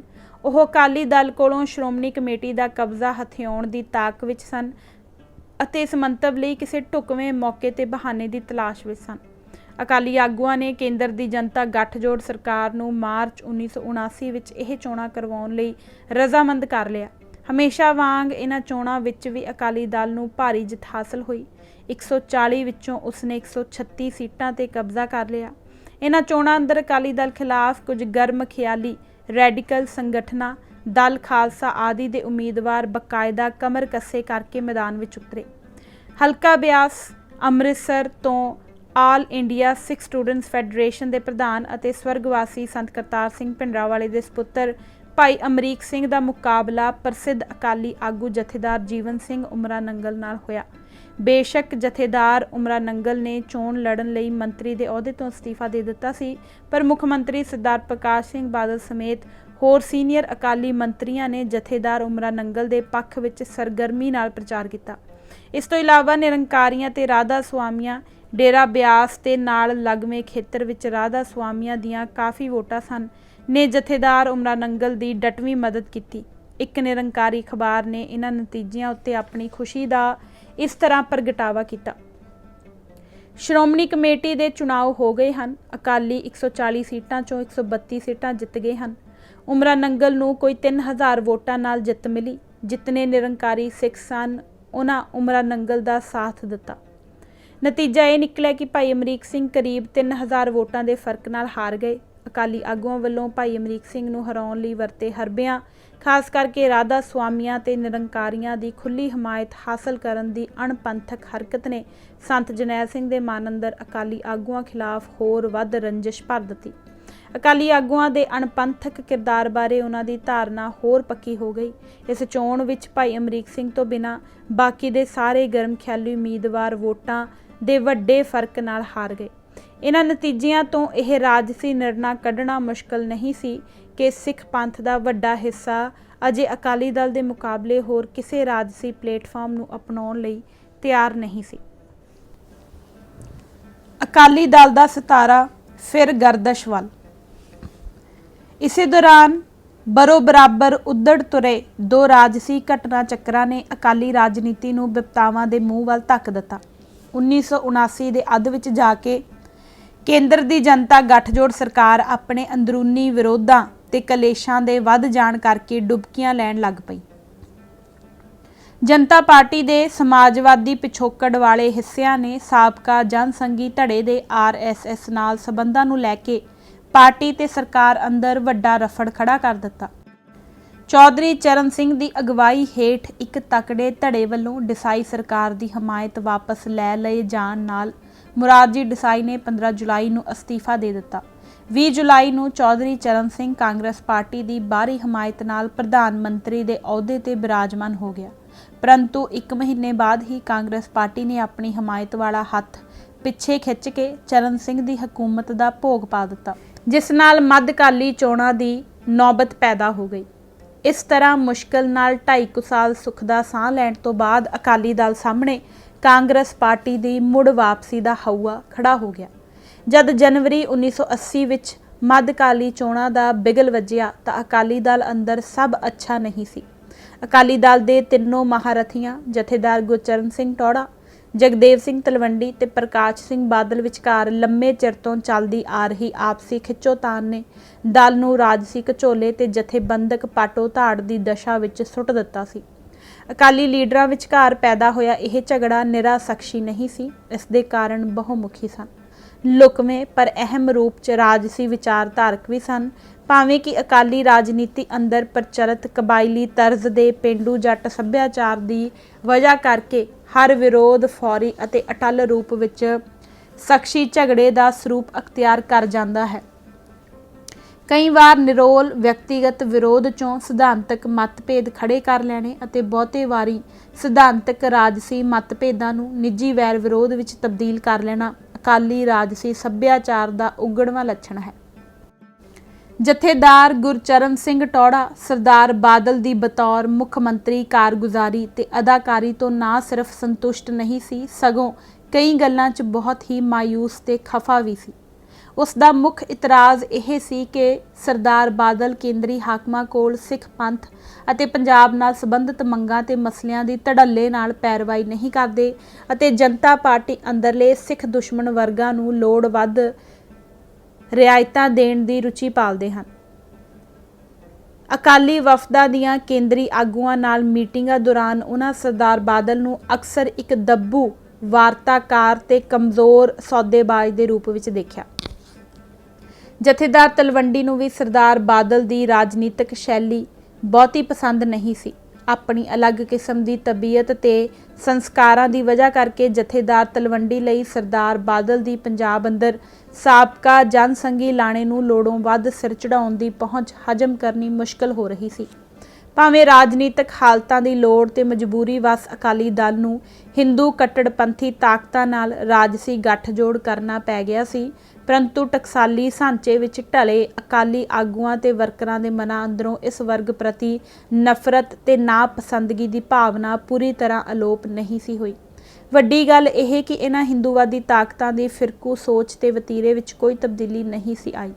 ਇਸ ਕਰਕੇ ਅਕਾਲੀ ਦਲ ਅੰਦਰਲਾ ਟਕਸਾਲੀ ਵਰਗ ਸਰਦਾਰ ਬਾਦਲ ਦੇ ਹਿੰਦੂ ਕੱਟੜਵਾਦੀ ਤਾਕਤਾਂ ਪ੍ਰਤੀ ਵਧੇਰੇ ਨਰਮ ਤੇ ਉਲਾਰ ਵਤੀਰੇ ਉੱਤੇ ਨਾਖੁਸ਼ ਸੀ। ਇਸ ਸੋਚ ਧਾਰਾ ਦੀ ਤਰਜਮਾਨੀ ਕਰਦੇ ਹੋਏ ਜਥੇਦਾਰ ਤਲਵੰਡੀ ਆਪਣੇ ਸੁਭਾਅ ਮੁਤਾਬਕ ਹਿੰਦੂ ਕੱਟੜਪੰਥੀ ਤਾਕਤਾਂ ਨੂੰ ਅਕਸਰ ਗਾਲ ਮੰਦਾ ਕਰਦੇ ਰਹਿੰਦੇ ਸਨ, ਜੋ ਸਰਦਾਰ ਬਾਦਲ ਨੂੰ ਪਸੰਦ ਨਹੀਂ ਸੀ। ਵਿਅਕਤੀਗਤ ਰੂਪ ਵਿੱਚ ਵੀ ਤੇ ਰਾਜਨੀਤਿਕ ਸੋਚ ਦੀ ਪੱਧਰ ਤੇ ਵੀ।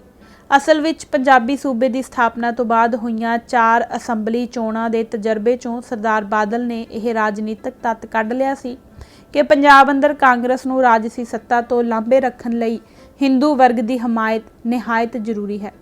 ਇਸ ਸਮਝ ਨੂੰ ਮੁੱਖ ਰੱਖਦਿਆਂ ਹੋਇਆਂ ਉਸ ਨੇ ਪੰਜਾਬ ਦੇ ਹਿੰਦੂ ਵਰਗ ਅੰਦਰ ਕਾਂਗਰਸ ਦੀ ਮੁੱਖ ਵਿਰੋਧੀ ਧਿਰ ਜਨਸੰਘ, ਜੋ ਬਾਅਦ 'ਚ ਭਾਰਤੀ ਜਨਤਾ ਪਾਰਟੀ ਵਿੱਚ ਤਬਦੀਲ ਹੋ ਗਈ, ਨਾਲ ਰਾਜਸੀ ਯਾਰਾਨਾ ਗੰਢਣ ਦੀ ਲੋੜ ਤੇ ਅਹਿਮੀਅਤ ਪਛਾਣ ਲਈ ਅਤੇ ਇਸ ਉੱਤੇ ਅਡੋਲਤਾ ਨਾਲ ਪਹਿਰਾ ਦੇਣ ਦੀ ਰਾਜਸੀ ਸੇਧ ਅਖਤਿਆਰ ਕਰ ਲਈ। ਆਪਣੀ ਅਲੱਗ ਕਿਸਮ ਦੀ ਸ਼ਖਸੀ ਬਣਤਰ ਤੇ ਵਿਚਾਰਧਾਰਕ ਤਾਸੀਰ ਸਦਕਾ ਸਰਦਾਰ ਬਾਦਲ ਨੂੰ ਇਸ ਹਿੰਦੂ ਕੱਟੜਪੰਥੀ ਜਮਾਤ ਨਾਲ ਰਾਜਸੀ ਨੇੜਤਾ ਕਾਇਮ ਕਰਨ ਤੇ ਪੁਗਾਉਣ ਵਿੱਚ ਕੋਈ ਵੱਡੀ ਵਿਚਾਰਧਾਰਕ ਜਾਂ ਮਨੋਵਿਗਿਆਨਕ ਔਕੜ ਦਾ ਸਾਹਮਣਾ ਨਹੀਂ ਸੀ ਕਰਨਾ ਪੈ ਰਿਹਾ। ਜਦਕਿ ਜਥੇਦਾਰ ਟੌੜਾ ਤੇ ਤਲਵੰਡੀ ਵਰਗੇ ਲੋਕਾਂ ਨੂੰ ਨਵੀਂ ਹਾਲਤ ਦੇ ਰਾਜਸੀ ਤਰਕ ਨਾਲ ਸਹਿਮਤ ਹੁੰਦਿਆਂ ਹੋਇਆਂ ਵੀ ਹਿੰਦੂਵਾਦੀ ਤਾਕਤਾਂ ਨਾਲ ਰਲ ਕੇ ਚੱਲਣ ਦੇ ਰਾਹ ਵਿੱਚ ਢੇਰ ਸਾਰੀਆਂ ਮਨੋਵਿਗਿਆਨਕ ਤੇ ਭਾਵਨਾਤਮਕ ਔਕੜਾਂ ਤੇ ਉਲਝਣਾਂ ਨਾਲ ਜੂਝਣਾ ਪੈ ਰਿਹਾ ਸੀ। ਇਹ ਅਸੰਗਤੀ ਇਹਨਾਂ ਦੋਨੋਂ ਬਜ਼ੁਰਗ ਜਥੇਦਾਰਾਂ ਦੇ ਸਰਦਾਰ ਬਾਦਲ ਨਾਲ ਸੰਬੰਧਾਂ ਉੱਤੇ ਆਪਣੇ ਨਿਰੰਤਰ ਨਾ ਪੱਖੀ ਪ੍ਰਭਾਵ ਛੱਡਣ ਲੱਗੀ। ਇਹ ਇੱਕ ਸਿਧਾਂਤਕ ਵਜ੍ਹਾ ਸੀ ਜਿਸ ਨੇ ਹੋਰਨਾਂ ਵਿਅਕਤੀਗਤ ਤੇ ਦੋਮ ਦਰਜੇ ਦੇ ਪੱਖਾਂ ਨਾਲ ਉਲਝ ਕੇ ਅਕਾਲੀ ਦਲ ਦੀ ਇਸ ਮੋਹਰੀ ਤਿਕੜੀ ਅੰਦਰ ਆਪਸੀ ਵਿਸ਼ਵਾਸ ਦਾ ਸੰਕਟ ਪੈਦਾ ਕਰ ਦਿੱਤਾ। ਕਿਸੇ ਸਿਧਾਂਤ ਯਾਫਤਾ ਤੇ ਸੁਗੜ ਸੁਸ਼ੀਲ ਜਥੇਬੰਦੀ ਅੰਦਰ ਅਜਿਹੇ ਵਖਰੇਵਿਆਂ ਨੂੰ ਸਚਿਆਰੇ ਢੰਗ ਨਾਲ ਵਿਚਾਰਿਆ ਤੇ ਨਜਿੱਠਿਆ ਜਾ ਸਕਦਾ ਸੀ, ਪਰ ਅਕਾਲੀ ਦਲ ਵਰਗੀ ਪੇਂਡੂ ਸੁਭਾਅ ਜਥੇਬੰਦੀ ਅੰਦਰ ਮਤਭੇਦਾਂ ਦੇ ਪ੍ਰਗਟਾਵੇ ਤੇ ਨਿਪਟਾਰੇ ਲਈ ਜੋ ਅਸ਼ਿਸ਼ਟ ਤੇ ਵਿਵੇਕਹੀਣ ਤਰੀਕਾ ਅਮਲ 'ਚ ਲਿਆਂਦਾ ਜਾਂਦਾ ਹੈ, ਉਸ ਨਾਲ ਇਹਨਾਂ ਮਤ ਵਖਰੇਵਿਆਂ ਦਾ ਸਹਿਜੇ ਹੀ ਨੀਵੇਂ ਤੇ ਜਾਤੀ ਕਿਸਮ ਦੇ ਕਲੇਸ਼ ਵਿੱਚ ਨਿਗਾਰ ਹੋ ਜਾਂਦਾ ਹੈ। 1979 ਦੇ ਮੱਧ ਵਿੱਚ ਅਕਾਲੀ ਦਲ ਅੰਦਰ ਅਜਿਹਾ ਹੀ ਵਰਤਾਰਾ ਵਾਪਰਿਆ ਜਦ ਜੁਲਾਈ 1979 ਵਿੱਚ ਜਨਤਾ ਪਾਰਟੀ ਅੰਦਰ ਮਤਭੇਦ ਗਹਿਰਾ ਗਏ ਅਤੇ ਚੌਧਰੀ ਚਰਨ ਸਿੰਘ ਸਰਕਾਰ ਨਾਲੋਂ ਅਲੱਗ ਹੋ ਗਿਆ ਤਾਂ ਇਸ ਮਸਲੇ ਤੇ ਅਕਾਲੀ ਦਲ ਦੀ ਮੋਹਰੀ ਤਿਕੜੀ ਅੰਦਰ ਪਾਟਵੇਂ ਵਿਚਾਰ ਉੱਭਰ ਆਏ। ਸਰਦਾਰ ਬਾਦਲ ਨੇ ਪੰਜਾਬ ਅੰਦਰ ਸਾਬਕਾ ਜਨਸੰਘੀ ਧੜੇ ਨਾਲ ਆਪਣੀ ਨੇੜਤਾ ਤੇ ਗੱਠਜੋੜ ਨੂੰ ਮੁੱਖ ਰੱਖਦਿਆਂ ਹੋਇਆਂ ਕੇਂਦਰ ਵਿੱਚ ਡਸਾਈ ਵਾਜਪਾਈ ਧੜੇ ਦਾ ਪੱਖ ਲੈਣ ਦੀ ਵਜਾਹਤ ਕੀਤੀ, ਜਦਕਿ ਜਥੇਦਾਰ ਅਟੋੜਾ ਤੇ ਤਲਵੰਡੀ ਦੀ ਹਿੰਦੂ ਕੱਟੜਪੰਥੀ ਤਾਕਤਾਂ ਪ੍ਰਤੀ ਨਾਪਸੰਦੀ ਉਹਨਾਂ ਨੂੰ ਚੌਧਰੀ ਚਰਨ ਸਿੰਘ ਵੱਲ ਖਿੱਚ ਕੇ ਲੈ ਗਈ। ਇਸ ਗੱਲ ਨੇ ਸਰਦਾਰ ਬਾਦਲ ਦੇ ਮਨ ਅੰਦਰ ਜਥੇਦਾਰ ਜੋੜੀ ਪ੍ਰਤੀ ਤਿੱਖੀ ਰੰਜਿਸ਼ ਪੈਦਾ ਕਰ ਦਿੱਤੀ। ਉਸ ਨੂੰ ਜਥੇਦਾਰ ਜੋੜੀ ਦੇ ਰੁਖ ਅਤੇ ਸਰਗਰਮੀਆਂ ਚੋਂ ਆਪਣੇ ਪ੍ਰਤੀ ਮੰਦ ਭਾਵਨਾ ਤੇ ਬੁਰੇ ਇਰਾਦਿਆਂ ਦੀ ਬੋ ਆਉਣ ਲੱਗ ਪਈ। ਖਾਸ ਕਰਕੇ ਉਸ ਨੂੰ ਜਥੇਦਾਰ ਅਟੋੜਾ ਦੇ ਨੁਕਤਾਚੀਨ ਵਤੀਰੇ ਚੋਂ ਉਸ ਕੋਲੋਂ ਮੁੱਖ ਮੰਤਰੀ ਦਾ ਅਹੁਦਾ ਹੱਥੇ ਆਉਣ ਦੀ ਲਾਲਸਾ ਤੇ ਸਾਜ਼ਿਸ਼ ਨਜ਼ਰ ਆਉਣ ਲੱਗੀ। ਉਸ ਦਾ ਇਹ ਸ਼ੱਕ ਵੱਧਦਾ ਗਿਆ ਤੇ ਉਸ ਨੂੰ ਜਥੇਦਾਰ ਅਟੋੜਾ ਤੇ ਤਲਵੰਡੀ ਵਿਚਕਾਰ ਗੰਢ ਤੁੱਪ ਦਾ ਅੰਦੇਸ਼ਾ ਹੋਣ ਲੱਗਾ। ਡਰ ਤੇ ਅਸੁਰੱਖਿਆ ਦੀ ਭਾਵਨਾ ਚੋਂ ਉਸਨੇ ਜਥੇਦਾਰ ਤਲਵੰਡੀ ਨੂੰ ਨਿਸ਼ਾਨਾ ਬਣਾਉਣਾ ਸ਼ੁਰੂ ਕਰ ਦਿੱਤਾ, ਜਿਸ ਦੇ ਪ੍ਰਤੀਕਰਮ ਵਿੱਚ ਦੋਨੋਂ ਜਥੇਦਾਰਾਂ ਨੇ ਉਸ ਉੱਤੇ ਜਵਾਬੀ ਹਮਲਾ ਸੇਧ ਦਿੱਤਾ।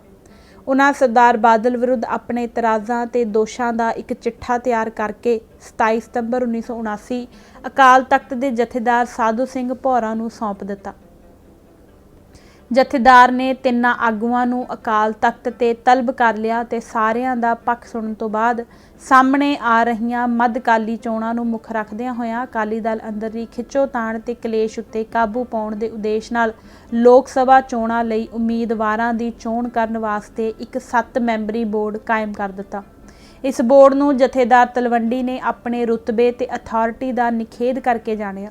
ਇਸ ਕਰਕੇ ਉਸਨੇ ਉੱਪਰਲੇ ਮਨੋਂ ਸਹਿਮਤੀ ਪ੍ਰਗਟਾਉਣ ਦੇ ਬਾਵਜੂਦ ਇਸ ਗੱਲ ਨੂੰ ਚਿੱਤੋਂ ਕਬੂਲ ਨਾ ਕੀਤਾ। ਦੂਜੇ ਪਾਸੇ ਆਪਣੇ ਹੀ ਸਵਾਰਥੀ ਹਿੱਤਾਂ ਤੋਂ ਪ੍ਰੇਰਿਤ ਇੱਕ ਵਰਗ ਨੇ 7 ਮੈਂਬਰੀ ਕਮੇਟੀ ਦੀ ਓਟ ਲੈ ਕੇ ਸੰਤ ਹਰਚੰਦ ਸਿੰਘ ਲੌਂਗੋਵਾਲ ਨੂੰ ਮੁਤਬਾਦਲ ਲੀਡਰ ਦੇ ਰੂਪ ਵਿੱਚ ਉਭਾਰਨਾ ਸ਼ੁਰੂ ਕਰ ਦਿੱਤਾ।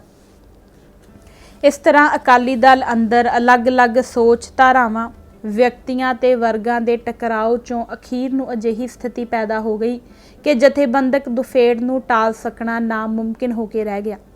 ਅਗਸਤ 1980 ਵਿੱਚ ਜਥੇਦਾਰ ਜਗਦੇਵ ਸਿੰਘ ਤਲਵੰਡੀ ਨੂੰ ਅਕਾਲੀ ਦਲ ਚੋਂ ਰਸਮੀ ਰੂਪ ਵਿੱਚ ਖਾਰਜ ਕਰ ਦੇਣ ਨਾਲ ਅੰਦਰੂਨੀ ਖਿੱਚੋਤਾਣ ਦਾ ਇਹ ਸਿਲਸਿਲਾ ਆਪਣੇ ਮੰਤਕੀ ਕਿਨਾਰੇ ਉੱਤੇ ਜਾ ਲੱਗਾ। ਸੰਤ ਹਰਚੰਦ ਸਿੰਘ ਲੌਂਗੋਵਾਲ ਅਕਾਲੀ ਦਲ ਦੇ ਬਕਾਇਦਾ ਪ੍ਰਧਾਨ ਚੁਣ ਲਏ ਗਏ, ਜਦਕਿ ਜਥੇਦਾਰ ਤਲਵੰਡੀ ਨੇ ਆਪਣਾ ਅਲੱਗ ਧੜਾ ਕਾਇਮ ਕਰ ਲਿਆ। ਜਨਵਰੀ 1980 ਵਿੱਚ ਹੋਈਆਂ ਮੱਧਕਾਲੀ ਚੋਣਾਂ ਵਿੱਚ ਦੇਸ਼ ਭਰ ਅੰਦਰ ਕਾਂਗਰਸ ਤੇ ਇੰਦਰਾ ਗਾਂਧੀ ਦੇ ਹੱਕ ਵਿੱਚ ਵਗੀ ਜ਼ੋਰਦਾਰ ਹਨੇਰੀ ਨੇ ਅਕਾਲੀ ਦਲ ਦੇ ਤੰਬੂ ਉਖਾੜ ਸੁੱਟੇ। ਪੰਜਾਬ ਅੰਦਰ ਅਕਾਲੀ ਦਲ 13 ਚੋਂ ਮੁਸ਼ਕਲ ਨਾਲ ਇੱਕ ਸੀਟ ਉੱਤੇ ਹੀ ਜਿੱਤ ਹਾਸਲ ਕਰ ਸਕਿਆ। ਕੇਂਦਰ ਵਿੱਚ ਸੱਤਾ ਤੇ ਕਾਬਜ਼ ਹੁੰਦਿਆਂ ਹੀ ਇੰਦਰਾ ਗਾਂਧੀ ਨੇ ਭਾਰਤ ਅੰਦਰ ਪ੍ਰਚਲਿਤ ਗੈਰ ਲੋਕਤੰਤਰੀ ਰੀਤ ਮੁਤਾਬਕ ਰਾਜਾਂ ਅੰਦਰਲੀਆਂ ਗੈਰ ਕਾਂਗਰਸੀ ਸਰਕਾਰਾਂ ਭੰਗ ਕਰਕੇ ਦੁਬਾਰਾ ਚੋਣਾਂ ਕਰਵਾਉਣ ਦਾ ਐਲਾਨ ਕਰ ਦਿੱਤਾ। ਬਾਦਲ ਸਰਕਾਰ 17 ਫਰਵਰੀ ਨੂੰ ਬਰਖਾਸਤ ਕਰ ਦਿੱਤੀ ਗਈ। ਅਸੈਂਬਲੀ ਚੋਣਾਂ ਮੌਕੇ ਅਕਾਲੀ ਦਲ ਦੀ ਹਾਲਤ ਕਿਸੇ ਵੀ ਲਿਹਾਜ਼ ਨਾਲ ਬਹੁਤੀ ਚੰਗੀ ਨਹੀਂ ਸੀ। ਕੇਂਦਰ ਵਿੱਚ ਜਨਤਾ ਪਾਰਟੀ ਵਿੱਚ ਪਈ ਦੁਫੇੜ ਮੌਕੇ ਅਕਾਲੀ ਦਲ ਵੱਲੋਂ ਡਸਾਈ ਵਾਜਪਾਈ ਧੜੇ ਦਾ ਸਾਥ ਛੱਡ ਕੇ ਚੌਧਰੀ ਚਰਨ ਸਿੰਘ ਦੀ ਹਮਾਇਤ ਦਾ ਪੈਂਤੜਾ ਅਖਤਿਆਰ ਕਰ ਲੈਣ ਸਦਕਾ ਪੰਜਾਬ ਦਾ ਜਨਸੰਘੀ ਲਾਣਾ ਅਕਾਲੀ ਦਲ ਨਾਲ ਖਫਾ ਹੋ ਕੇ ਗੱਠਜੋੜ ਨਾਲੋਂ ਅਲੱਗ ਹੋ ਗਿਆ ਸੀ। ਹਮੇਸ਼ਾ ਵਾਂਗ ਪੰਜਾਬ ਦਾ ਹਿੰਦੂ ਵਰਗ ਅਕਾਲੀ ਜਨਤਾ ਗੱਠਜੋੜ ਸਰਕਾਰ ਤੋਂ ਬੁਰੀ ਤਰ੍ਹਾਂ ਬਦਜ਼ਨ ਹੋ ਕੇ ਸਮੂਹਕ ਰੂਪ ਵਿੱਚ ਕਾਂਗਰਸ ਦੇ ਪੱਖ ਵਿੱਚ ਉਲਰ ਗਿਆ ਸੀ। ਆਪਣੀ ਫਿਰਕੂ ਫਿਤਰਤ ਸਦਕਾ ਪੰਜਾਬ ਦੇ ਹਿੰਦੂ ਵਰਗ ਨੂੰ ਅਕਾਲੀ ਦਲ ਨਾਲ ਗੱਠਜੋੜ ਦਾ ਤਜਰਬਾ ਕਦੇ ਵੀ ਰਾਸ ਨਹੀਂ ਆਇਆ। ਅਕਾਲੀ ਦਲ ਦੀ ਭਾਰੂ ਹੈਸੀਅਤ ਵਾਲੀ ਸਰਕਾਰ ਉਸ ਨੂੰ ਹਮੇਸ਼ਾ ਹੀ ਸਿੱਖਾਂ ਦੀ ਸਰਕਾਰ ਨਜ਼ਰ ਆਉਂਦੀ ਰਹੀ ਅਤੇ ਉਹ ਹਮੇਸ਼ਾ ਹੀ ਇਸ ਸਰਕਾਰ ਉੱਤੇ ਹਿੰਦੂ ਹਿੱਤਾਂ ਦੀ ਅਣਦੇਖੀ ਕਰਨ ਦਾ ਇਲਜ਼ਾਮ ਲਾਉਂਦਾ ਰਿਹਾ। ਆਪਣੀ ਫਿਰਕੂ ਤੰਗਦਿਲੀ ਦੀ ਵਜ੍ਹਾ ਕਰਕੇ ਇਸ ਬਾਣੀਏ ਵਰਗ ਨੂੰ ਸਿੱਖ ਅਫਸਰ ਵੇਹੋ ਵਰਗੇ ਲੱਗਦੇ ਹਨ ਅਤੇ ਅਕਾਲੀ ਸਰਕਾਰ ਦੌਰਾਨ ਸਿੱਖ ਅਫਸਰਾਂ ਨੂੰ ਬਖਸ਼ਿਆ ਜਾਂਦਾ ਮਾਣ ਤਾਣ ਉਸ ਅੰਦਰ ਹਮੇਸ਼ਾ ਹੀ ਫਿਰਕੂ ਸਾੜਾ ਪੈਦਾ ਕਰਨ ਦਾ ਸਬੱਬ ਬਣਦਾ ਰਿਹਾ ਹੈ। 1980 ਦੀਆਂ ਵਿਧਾਨ ਸਭਾ ਚੋਣਾਂ ਮੌਕੇ ਲਾਲਾ ਜਗਤ ਨਾਰਾਇਣ ਦੇ ਸੁਪੁੱਤਰ ਰਮੇਸ਼ ਚੰਦਰ ਵੱਲੋਂ ਪੰਜਾਬ ਕੇਸਰੀ ਦੇ ਸੰਪਾਦਕੀ ਵਿੱਚ ਪ੍ਰਗਟ ਕੀਤੇ ਹੇਠ ਲਿਖੇ ਵਿਚਾਰ ਹਿੰਦੂ ਵਰਗ ਦੀ ਉਸ ਵੇਲੇ ਦੀ ਸੋਚ ਤੇ ਰੌਂ ਦੀ ਬਾਖੂਬੀ ਤਰਜਮਾਨੀ ਕਰਦੇ ਸਨ। ਰਮੇਸ਼ ਚੰਦਰ ਨੇ ਖੁੱਲ੍ਹੇਆਮ ਇਹ ਤੱਥ ਤਸਲੀਮ ਕੀਤਾ ਕਿ ਪਿਛਲੇ ਸਮੇਂ ਅੰਦਰ ਅਕਾਲੀ ਦਲ ਨਾਲ ਗੱਠਜੋੜ ਬਣਾਉਣ ਸਦਕਾ ਅੱਜ ਭਾਰਤੀ ਜਨਤਾ ਪਾਰਟੀ ਬਹੁਤ ਬਦਨਾਮ ਹੋ ਚੁੱਕੀ ਹੈ। ਹਿੰਦੂਆਂ ਦਾ ਭਾਰਤੀ ਜਨਤਾ ਪਾਰਟੀ ਤੋਂ ਮੋਹ ਭੰਗ ਹੋ ਚੁੱਕਾ ਹੈ। ਪੰਜਾਬ ਦਾ ਹਿੰਦੂ ਲਾਚਾਰ ਤੇ ਮਾਯੂਸ ਹੈ। ਉਹਨਾਂ ਦੇ ਸਾਹਮਣੇ ਕਾਂਗਰਸ ਤੋਂ ਬਿਨਾਂ ਹੋਰ ਕੋਈ ਬਦਲ ਨਹੀਂ ਹੈ। ਸਿੱਖ ਵਰਗ ਵੀ ਕੇਂਦਰ ਦੀ ਜਨਤਾ ਸਰਕਾਰ ਵਿੱਚ ਅਕਾਲੀ ਦਲ ਦੀ ਭਾਈਵਾਲੀ ਦੇ ਤਜਰਬੇ ਤੋਂ ਬਹੁਤਾ ਸੰਤੁਸ਼ਟ ਨਾ ਹੋਣ ਕਰਕੇ ਚੋਣਾਂ ਮੌਕੇ ਉਤਸ਼ਾਹੀ ਰੌਂ ਵਿੱਚ ਨਹੀਂ ਸੀ। ਇਸ ਕਰਕੇ ਅਸੈਂਬਲੀ ਚੋਣਾਂ ਅੰਦਰ ਅਕਾਲੀ ਦਲ ਨੂੰ ਬਹੁਤ ਹੀ ਨਮੋਸ਼ੀ ਭਰੀ ਹਾਰ ਦਾ ਮੂੰਹ ਦੇਖਣਾ ਪਿਆ। ਕਾਂਗਰਸ ਦੀਆਂ 63 ਸੀਟਾਂ ਦੀ ਤੁਲਨਾ ਵਿੱਚ ਅਕਾਲੀ ਦਲ ਦੀ ਝੋਲੀ ਸਿਰਫ 37 ਸੀਟਾਂ ਹੀ ਪਈਆਂ। ਇਹਨਾਂ ਚੋਣਾਂ ਦੌਰਾਨ ਫਿਰਕੂ ਪਾਲਾਬੰਦੀ ਵੱਧ ਨਿਖਰ ਕੇ ਸਾਹਮਣੇ ਆਈ। ਅਕਾਲੀ ਦਲ ਨੂੰ ਪਈਆਂ 26.9% ਵੋਟਾਂ ਦਰਸਾਉਂਦੀਆਂ ਸਨ ਕਿ ਪੇਂਡੂ ਜੱਟ ਸਿੱਖ ਤੇ ਸ਼ਹਿਰੀ ਅਰੋੜਾ ਸਿੱਖ ਵਰਗ ਭਾਰੂ ਰੂਪ ਵਿੱਚ ਅਕਾਲੀ ਦਲ ਦੇ ਹੱਕ ਵਿੱਚ ਭੁਗਤੇ, ਜਦਕਿ ਹਿੰਦੂ ਵਰਗ ਨੇ ਲਗਭਗ ਸਮੂਹਕ ਪੱਧਰ ਤੇ ਹੀ ਅਕਾਲੀ ਦਲ ਦੀ ਮੁੱਖ ਸ਼ਰੀਕ ਧਿਰ ਕਾਂਗਰਸ ਪਾਰਟੀ ਦੇ ਪੱਖ ਵਿੱਚ ਵੋਟ ਪਾ ਕੇ ਉਸ ਨੂੰ ਹਕੂਮਤੀ ਆਸਣ ਉੱਤੇ ਬਿਰਾਜਮਾਨ ਕੀਤਾ। ਅੱਗੇ ਹੋਰ ਅਹਿਮ ਗੱਲ ਇਹ ਕਿ ਪੰਜਾਬੀ ਸੂਬੇ ਦੀ ਸਥਾਪਨਾ ਤੋਂ ਬਾਅਦ ਹੋਂਦ ਵਿੱਚ ਆਈਆਂ ਵਿਧਾਨ ਸਭਾਵਾਂ 'ਚੋਂ ਇਸ ਵਿਧਾਨ ਸਭਾ ਅੰਦਰ ਸਭ ਤੋਂ ਘੱਟ ਦਸਤਾਰਾਂ ਦੇਖਣ ਨੂੰ ਮਿਲੀਆਂ। 1967 ਵਿੱਚ ਕਾਂਗਰਸੀ ਵਿਧਾਇਕਾਂ ਅੰਦਰ ਸਿੱਖਾਂ ਦਾ ਹਿੱਸਾ 65% ਸੀ। 1972 ਵਿੱਚ ਇਹ ਘਟ ਕੇ 59% ਹੋ ਗਿਆ ਸੀ। 1980 ਵਿੱਚ ਇਹ ਘਟ ਕੇ ਸਿਰਫ 45% ਰਹਿ ਗਿਆ। ਸਾਫ਼ ਹੈ ਕਿ ਪੰਜਾਬ ਅੰਦਰ ਕਾਂਗਰਸ ਪਾਰਟੀ ਤੱਤ ਅਤੇ ਸਰੂਪ ਦੋਨਾਂ ਹੀ ਪੱਖਾਂ ਤੋਂ ਭਾਰੀ ਰੂਪ ਵਿੱਚ ਹਿੰਦੂ ਪਾਰਟੀ ਬਣ ਕੇ ਰਹਿ ਗਈ। 7 ਜੂਨ ਨੂੰ ਦਰਬਾਰਾ ਸਿੰਘ ਨੇ ਮੁੱਖ ਮੰਤਰੀ ਦਾ ਅਹੁਦਾ ਗ੍ਰਹਿਣ ਕਰ ਲਿਆ। ਪੰਜਾਬ ਅੰਦਰ ਫਿਰਕੂ ਵੰਡ ਪਹਿਲਾਂ ਹੀ ਮੁਕੰਮਲ ਹੋ ਗਈ ਸੀ। ਸਰਦਾਰ ਦਰਬਾਰਾ ਸਿੰਘ ਦੇ ਮੁੱਖ ਮੰਤਰੀ ਬਣਨ ਨਾਲ ਨਾ ਸਿਰਫ ਇਹ ਵੰਡ ਹੋਰ ਪੱਕੇ ਪੈਰੀਂ ਹੋ ਗਈ, ਸਗੋਂ ਫਿਰਕੂ ਤਣਾਅ ਤੇ ਟਕਰਾਓ ਦਾ ਇੱਕ ਅਜਿਹਾ ਕੁਲਹਿਣਾ ਸਿਲਸਿਲਾ ਛਿੜ ਪਿਆ ਕਿ ਥੋੜੇ ਹੀ ਸਮੇਂ ਅੰਦਰ ਸਾਰਾ ਪੰਜਾਬ ਲੱਟ-ਲੱਟ ਬਲਦੇ ਹਿੱਸੇ ਵਿੱਚ ਤਬਦੀਲ ਹੋ ਗਿਆ। ਸੋ ਅੱਜ ਅਸੀਂ ਇਹ ਭਾਗ ਪੰਨਾ ਨੰਬਰ 318 ਤੱਕ ਹੀ ਪੜ੍ਹਾਂਗੇ। ਧੰਨਵਾਦ ਜੀ। ਵਾਹਿਗੁਰੂ ਜੀ ਕਾ ਖਾਲਸਾ, ਵਾਹਿਗੁਰੂ ਜੀ ਕੀ ਫਤਿਹ।